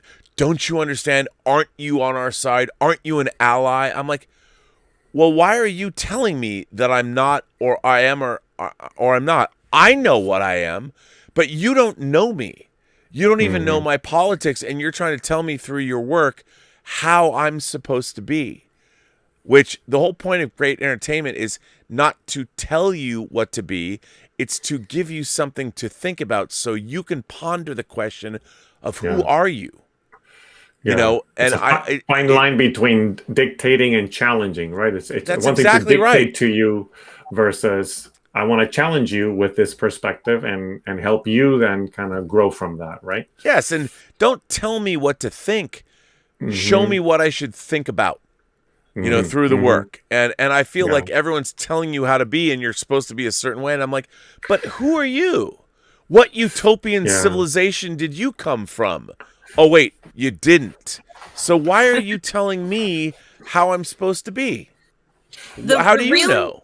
The really talented artists, those really talented artists like you guys, who make a conscious decision to create a piece of art or a movie or, you know, a song that carries a revolutionary idea or something that they just want to convey. They're not trying to tell you how to feel, but it's something they can convey, are able to do it. And it's these art films that we see that have ideas. They're not asking you to believe anything in the film. They're showing you something that they've experienced, and they want you to see the experience, but they are not asking you to grab a flag and become a revolutionary as well. Right. It's meant to give you, intrigue you. It's meant to entice you into looking at something perhaps you wouldn't normally be looking at. And there's a whole genre, this niche genre of people, these very well-respected artists who create incredible work. And, and we know and love them. And we see their work at film festivals. We see their work at galleries. We see their work at one man or one woman shows. We see these sorts of expression from these artists, and they do have an area, and they're not neglected. We know they exist. But they would never expect their work to go mainstream. That's not what they're about. They don't care if their work is the most popular. They don't care if they sell millions of tickets. It's not important to them. The most important thing is that they were able to create something that they felt was important to them. And as a person who appreciates this art, we can appreciate it and learn from it. Maybe it's not my favorite. Maybe I'm like, I don't know whether I could watch that part. And they're okay with that. They just wanted to express themselves artistically, and they did, and it was an accomplishment because it was not an easy feat. But never have I seen any artist in that realm express themselves the way I've seen this sort of like mainstream hijacking has occurred. The idea of forcing your idea on somebody else. Like, I haven't really seen that before. So this is something that I think it's a phenomenon, because I don't believe that it's what the majority of, let's say, the United States feels like. I don't think the majority of the United States feels this way. But I think that they're getting away with it because now they have a platform. They have YouTube now. They have Twitter now. Maybe they've gotten some important positions in media now, and they're able to express themselves in a way that they couldn't. The FCC doesn't require journalists to present each side anymore, whether it's an opposing view or a view that you feel is correct. Right. So, they have that in their favor. So they could just say whatever they like to say and say, oh, I'm going to put it down as art. I'm expressing an opinion. It's my art. You're not fooling anyone. This is not art. We all recognize art. We all know what art is. And, that's more like a political radicalism as far as I'm concerned. And that's what they want to do with their lives. And we have to watch it. And the worst part is having to watch it, because a lot of times as we're watching this, they have expectations for us. You know, as an artist, you're the only thing as an artist, I think for a lot of artists, they just want to have people see their work, but they don't necessarily have expectations of people saying, well, I'm going to change my whole life around because I saw this thing. You know, like artists aren't saying stuff like that. They just want people to see it, to experience it. And the pleasure of experience it and taking something away from it, whether you love it or hate it, is a compliment to the artist because you spent the time to watch it. So, you know, the expectation of themselves or the fantasy of creating something that they feel is artwork, which perhaps may not actually be artwork at all. It might be propaganda. It might be propaganda. I mean, it could be just a hidden desire. It could be a number of things, the desire to be recognized, but it cannot be confused with actual creation of art. You know, and I think that that's a very important division line, the aesthetics of not defining whether it's tasteful art, but defining whether or not this is art that has true meaning. And I think that we end up with creations that have no meaning, that don't express anything. There's no expression in it. You're making a point. Thank you. I just checked it off of the list. But guess what? That's not what art is. That's truly not what art is. Well, and I think we live in a world. I mean, I wonder now in our look. I never thought, as a middle-aged man, even beyond middle age, that I would be in this YouTube space. You know, where on a daily basis, I'm approaching. I've done 700 shows of my YouTube channel. Wow. And I'm like, that's insane to me. And if you go back and you look at the last on Collider Heroes and the John Campea show, I've done thousands of YouTube shows, like thousands. I never thought I would, and now the question I grapple with, because and here's the thing that I've talked about on the show, but I always wanted to make movies, and right now I have a film, Tango Shalom. I worked on it on and off for 5 years. Now I'm very proud of it for what it is. Most people aren't going to dig it, but I think for what it is, for a low budget, if you ever wanted to see an indie Jewish spiritual quest family dance comedy fable, Tango Shalom is your movie. How many people want to see that? I don't know, but it's not a lot. But still, but that movie lasts 115 minutes, just shy of 2 hours. I do a 2-hour show every day. Now, to me, I look at Tango Shalom as a culmination of, my God, I edited the film. I was the visual effects supervisor. I did so much in that movie. And yet it's only 115 minutes of time. We have been on this show right now for 2 hours and 53 minutes, wow. which is an hour longer than Tango Shalom is. So I created this entertainment over 5 years on and off that only will last less than 2 hours. We have done this show for almost 3 hours. And the question I grapple with, the time is the same. For the audience. The audience who sits down and watch, they don't care how long I spent making Tango Shalom. They don't give a fuck. All they care about is, did they like the movie? Did the 2 hours, was that 2 hours well spent? Like right now, at this moment in time, there's 152 people watching this show at this particular moment right now from around the world. And people I wouldn't know if we weren't doing this show. So the three of us are now talking to people around the world globally. And then when we get off the air, this show will be archived and other people will watch it. Thousands of people will watch it. And the question is, for me as an artist or a filmmaker or whatever, is our time here, the 3 hours we're going to talk here, is that more or less valuable than the 115-minute movie that I spent 5 years of my life working on? Sure, my skill set, editorially, I worked hard, hours and hours and hours, but at the end of the day, it's still only 2 hours of entertainment. This show tonight is 3 hours of entertainment. Is this show less valid than the movie I spent 5 years making? Or is it all the same? And It's like for me, and I grapple with this issue because, the fact that it might take 5 years or 3 years or 2 years or a year or however long it takes to make a movie, and yet it's still 2 hours of entertainment value.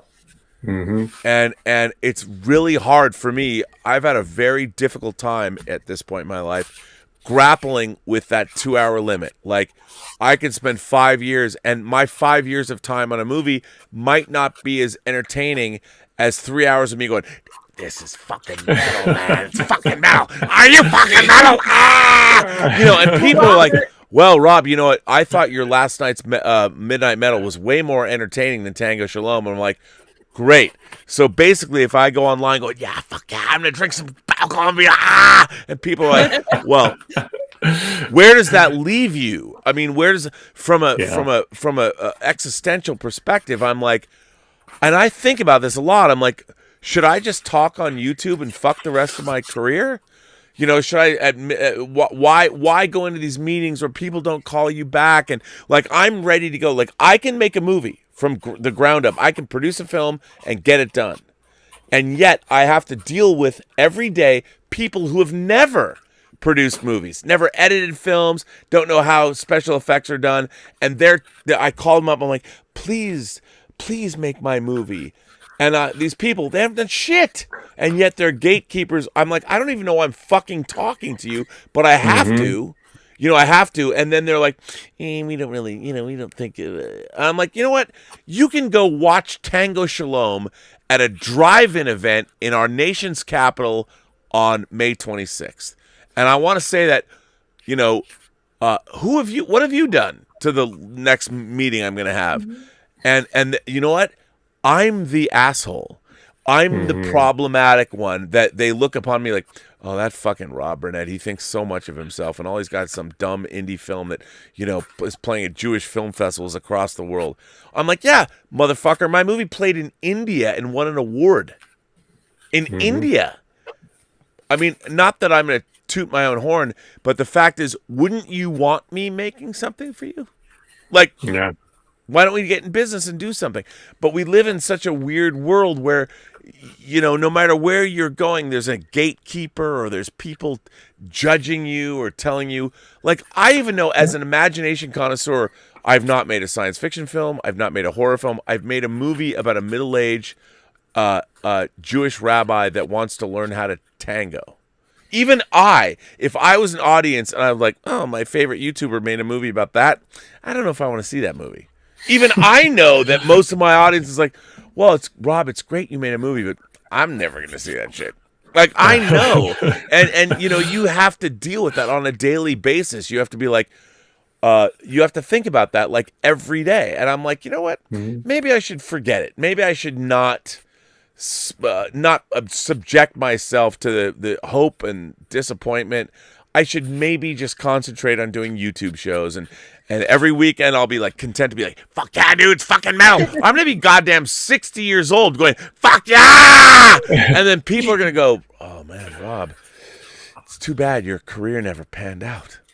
I mean, what do you do as an artist, as a filmmaker, it's a very weird place to be in. Yeah. Well, at the same time,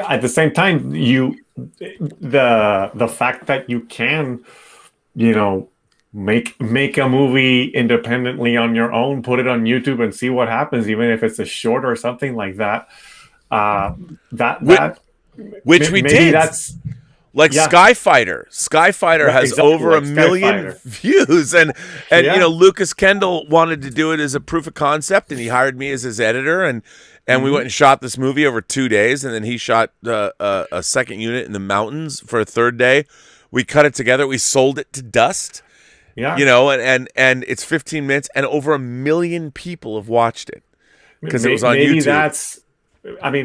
In a way, I think that the system is kind of maybe due for a huge shakeup and be like, it's happening already. My kids' main form of entertainment is going on YouTube and seeing what's out there, Me too. I zip around. I watch channels. Like, I've gotten obsessed with YouTube channels about watches. I don't even have watches, but I'm watching these high-end watch channels, and there's like this Irish guy that when Sylvester Stallone, I'm going to auction off all my watches. Then this Irish guy comes on and talks about Sylvester Stallone's watches. I don't know shit about a high-end watches. Richard Millier or whatever his name is. I don't even know who that guy is, but I look at his watches. They're pretty dope, and they cost $500,000. Right. For a watch. Like, this is not my wheelhouse. But I go down, I start watching 1 and then 2 and then 4 hours go by, and I'm like, Richard Millier or whatever. I'm like, I didn't even know a guy named Richard Millier or whatever his name is existed, much less he was making high-end watches. But I went down the YouTube rabbit hole. I'm like, fuck yeah, I want a $500,000 watch, man. Fuck yeah, why not?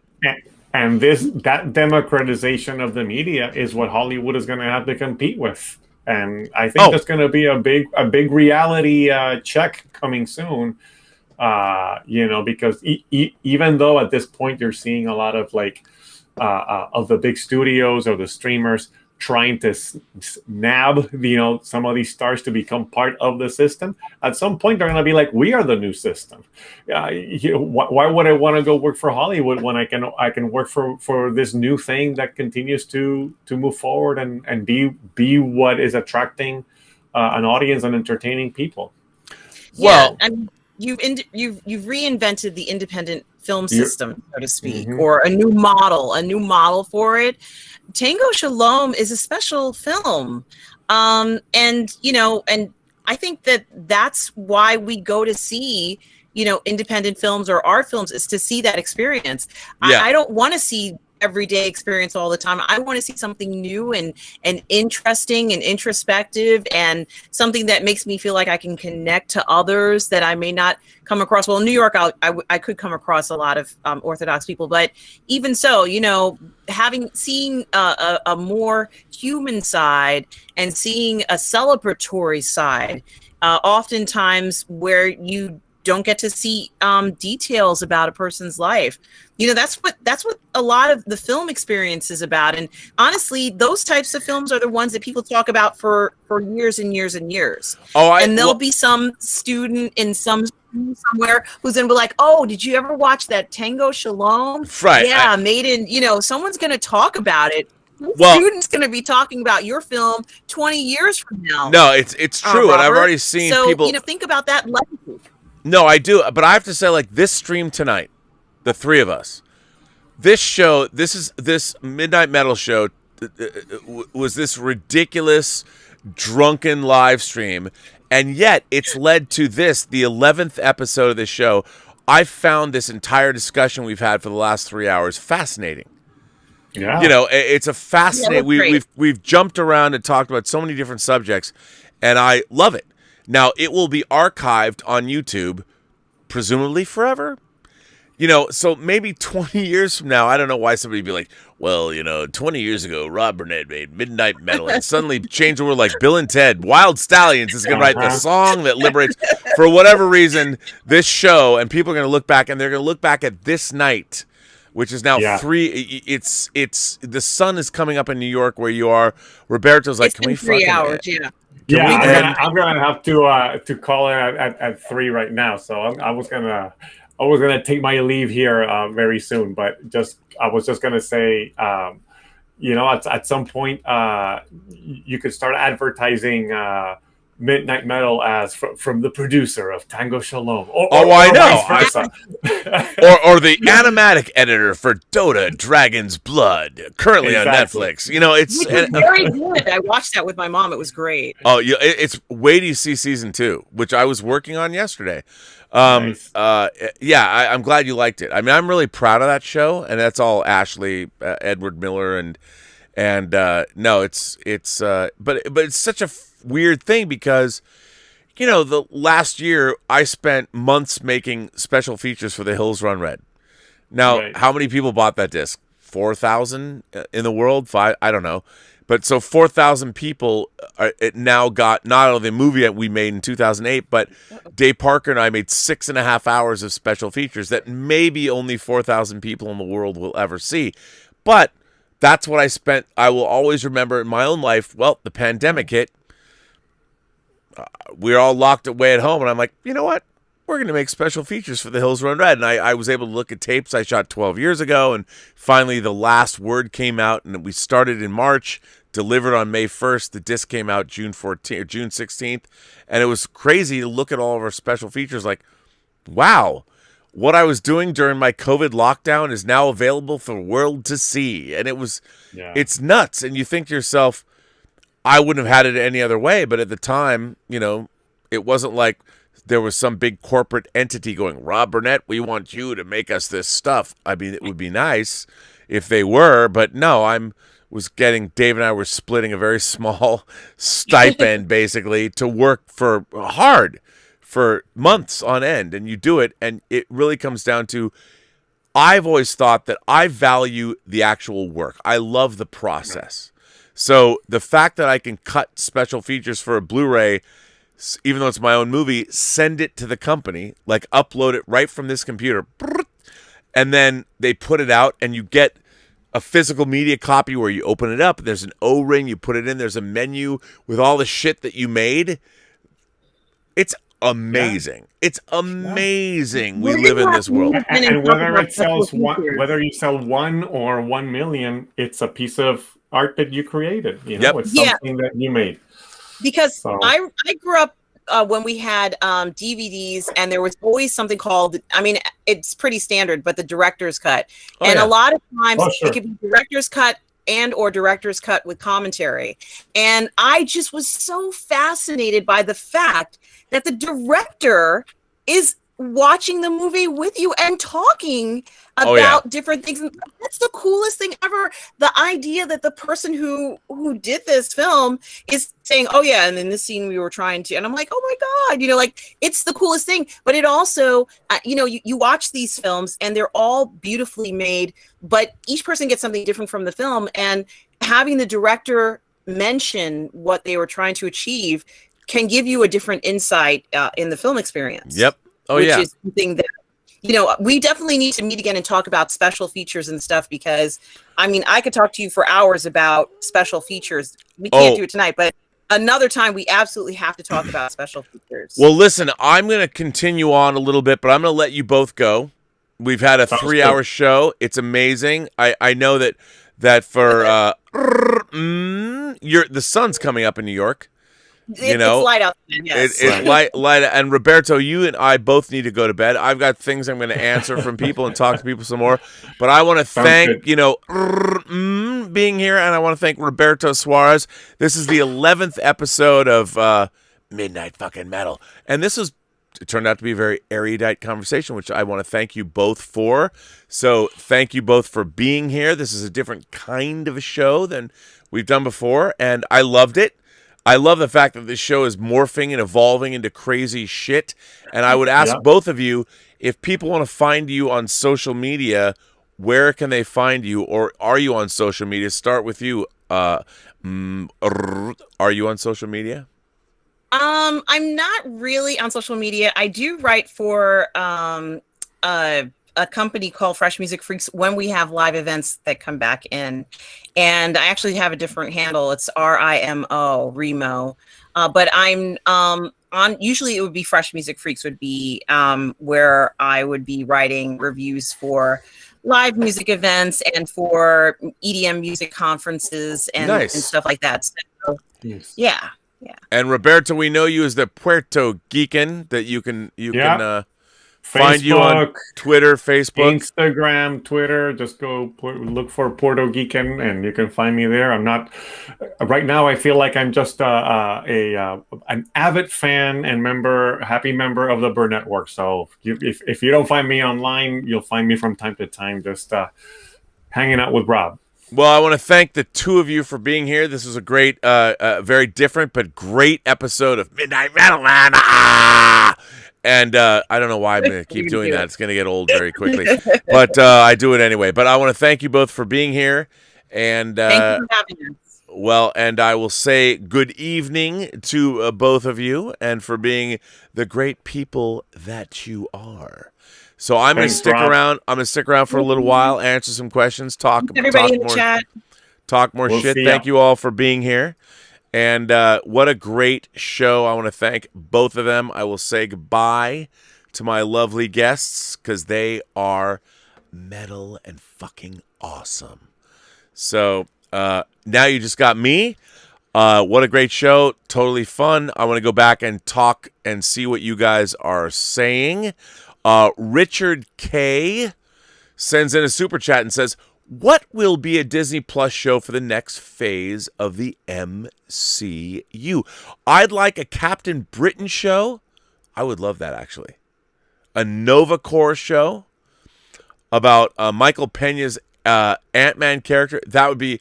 Look, John Campy and I have talked about how if Michael Pena's character could, like, narrate the whole history of the they need to do a show where he narrates the entire history of the MCU. I would be so there for that. So I think it'd be great.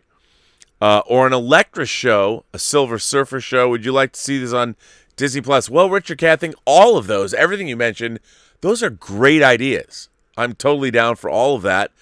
A Captain Britain show would be great. But again, the Michael Pena explaining whatever, I forget his character's name, explains the Marvel Universe or whatever, would be amazing. Amazing. I'd love that. Cardinal Sin is here. Cardinal Sin says, Tango Shalom moved me so much I openly wept 5X.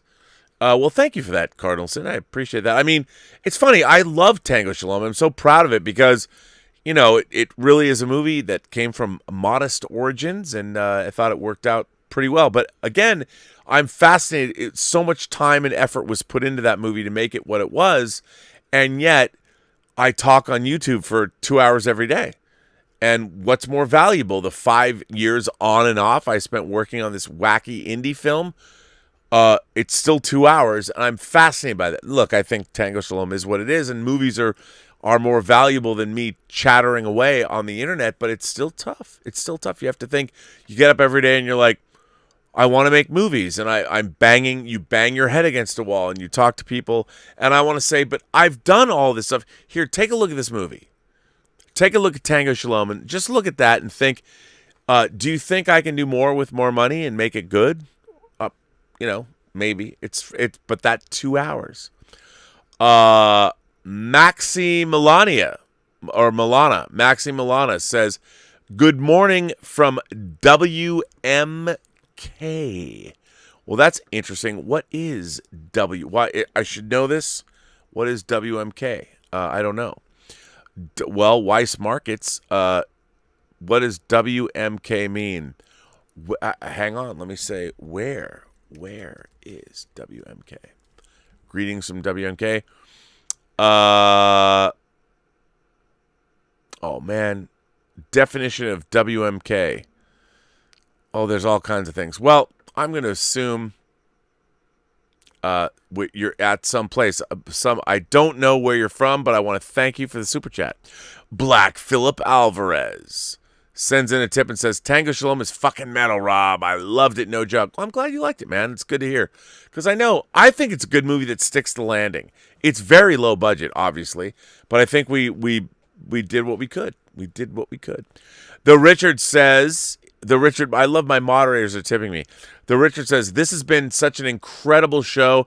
Perhaps offer a sneak peek of things to come. The chat has absolutely enjoyed Roberto Suarez and I did too. I think both of them were delightful. What a great vibe the two of them brought to the show. Really elevated the material because, God damn it, I can only be like fucking metal for so long where I'm eventually going to be like, oh, is it metal though? Like I'm going to have a metal crisis. Like existentially, I'm going to pull my hair out like, oh my God, how metal is it? Like for real? I don't know, man. I don't know. Louis Terrassa says, midnight metal is our escape from the gatekeepers of this hell planet. Rob, we all have our existential questions. Only this one life will be you, Rob. Fuck yeah, Louis. God damn it, Louis. You and I, Parker, shuttlecrafts in the same shuttle bay. Ah! I don't know. That can't be. That's not necessarily metal. That's more like Captain Caveman. Hey, Cavey Wavy. I'm really dating myself right now. Louis Terrasas goes on to say, Rob, please go to 7 a.m. Eastern Standard Time. It just feels like this should be the longest podcast. Well, we're well on our way. We're 3 hours and 15 minutes in, Louis. which is crazy time. And you guys, there's still 144 people here from around the world. Around the world. That's very Daft Punk, but that's kind of a deep cut. But there you go, my God, you lovely people, you. I mean, you never know. Richard K says, Rob, have you seen the show Luther with Idris Elba?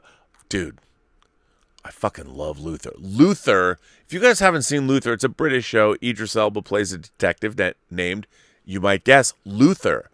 It's a procedural. It is really, really good. So you should watch it. And you know what? It's on HBO Max. I saw it just tonight. I'm like, wow, Luther's on HBO Max. It is. So check it out. It is there on HBO Max, and it's really good. So yes, I agree with you, Richard K. You seem to have quite good taste, and you ask good questions, and I want to thank you for that. I don't know if I can go all the way. Remember, I'm doing a show at 11 a.m. with Dieter Bastian, and if I go to bed at 4, that means it's in 6 hours, which means my dogs are going to wake me up at 7:30, and I have to let them out and feed them, which means it's just not a lot of sleep. And I need to do, of course, let's get physical media. Anyway, so there you go. So maybe I should bring this episode of Midnight Metal to a close. I think I might. Louis, I don't want to disappoint you. I would love to go to, what would it be? It would be 8 a.m. on the East Coast. I have to do another show in 6 hours with Dieter, and I don't want to let Dieter down because he's my favorite German all the way from Saarbrücken, Deutschland. So, join us for that. It's going to be a good show. It's going to be a barn burner of a show. So I'm going to end episode 11 of Midnight Metal. I will be back tomorrow. I think we're going to do a whining about movies, a Robservations, and a Let's Get Physical Media. Maybe I might skip Robservations and just do whining. We don't know. All I know is I have to go to sleep. I have no idea how it's going to be. Wakazashi. That's Japanese yen. 666 Japanese yen. By the way, Wakazashi says, love your shirt, Rob. I don't want this stream to end. It has been absolutely fabulous. Well, thank you. Okay, can I just talk about, look, man, there is no secret that I love Japan. I love Japanese sci-fi. I love Japanese die-cast, and I'm going to tell you.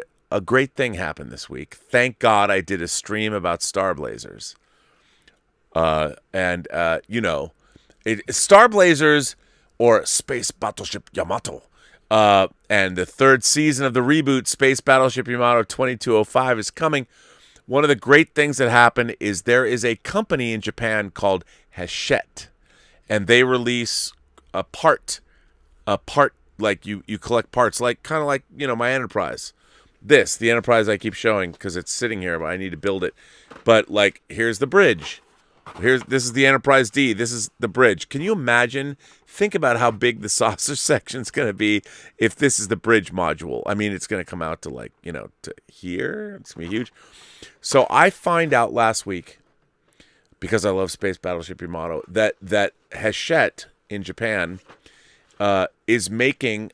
So they put out parts. You get the parts. It's a subscription service you get over a long time. That Hachette is putting out the Space Battleship Andromeda that was originally introduced in the Common Empire storyline. It's 4 feet long. And I now, as of this week, I have a Japanese shopper.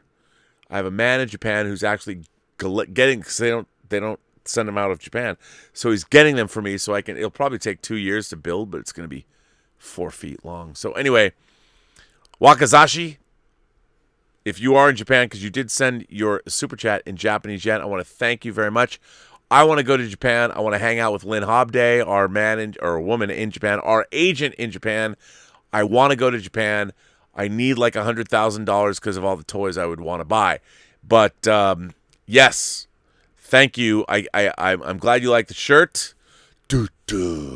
Canada Tetsuo. Yeah, I love this shirt. Thank you very much. I love Akira. And thank you for Dieter Bastian getting it for me on 4K. So anyway, I want to thank you all for that. But I think it might be time. It might be time for me to go to bed. Because you know what? Sleep can be fucking metal. You got to sleep. You've got to sleep because you need to have the energy to be goddamn metal. And to be honest, I'm rapidly running out. I want to thank all the members today you can become a member of the Burnettwork for as little as $1 a month. And if you do that, you can participate. We had a great members call today. It went on. Again, I thought, nope, this members call is going to be 2 hours long. No, it went on for like 5 hours, 5.5 hours. It was great. It was great to see everybody. Really good stories, a lot of fun. And you can become a member of the channel for $1 a month or more if you want. You don't have to, under no obligation. Or you can just watch me, and it doesn't matter. I don't care. I love y'all no matter what. But I'm going to jump off. I'm going to get off this because I need to go to sleep. And so I want to thank the Richard for being a fantastic moderator. This late night moderation. I want to thank my guests, Roberto Suarez, the Puertogeekan. I want to thank yes, that's her name, for being here. She was delightful. What a pistol she is. And thank you for being on the show. What a lively conversation the two of us, or the two of them, or the two of everyone provided. Biffer DeHobbit, or Biffer DeHobbit became a member of the channel. Well, Mr. DeHobbit, thank you for that. I hope to see you in our next Zoom call, which will be on my birthday, which is May 15th. So if you're now a new imagination connoisseur, please join us. The next Zoom call is on May 15th, my actual birthday. So I will see you there. And I want to thank all of you for being here. And what a great show. This weekend has been a lot of fun. Thank you for supporting the channel via super chats and tips. I very much appreciate that. If you want to send me a letter, you can at the Burnettwork.net. Just put in the, pardon me, the subject. The subject. Oh my God, I've just sneezed in your face without the spittle. But just put in the subject heading, fucking metal, or I'm metal, or midnight metal, or you should be metal, or I'm not metal enough. I don't care. Just refer to midnight metal. Send me the letter. I will read it aloud on this show. And again, what a fun weekend we've had. Tomorrow, Robservations will be back. Let's Get Physical Media will be back. And maybe Whining About Movies will be back. I don't know. It depends how much sleep I get. But until that time, I want you to remember, every person you meet has a story to tell that you have yet to hear. And all you have to do is listen. And with that, I would say to all of you, Midnight Metal episode number 11. This episode did, in fact, go to 11. With your help, thank you for that. It's in doubly. But anyway, I will see you all tomorrow. Be well. Thank you. John R. just became an imagination connoisseur. Well, John R., is that the Andromeda Galaxy? Is that your Avi photo? John R., welcome to the channel. Congratulations. Thank you for supporting me. And by the way, love that avatar photo of yours. Very cool, John R. And on that note, I'm going to say goodbye, be safe, and all of those things. And, remember, wherever you go, there you are, right? Isn't that what Buckaroo Banzai said? I will see you tomorrow with Dieter Bastian at 11 a.m. for Let's Get Physical Media. This is Robert Meyer Burnett, being loopy, signing off. Have a better night.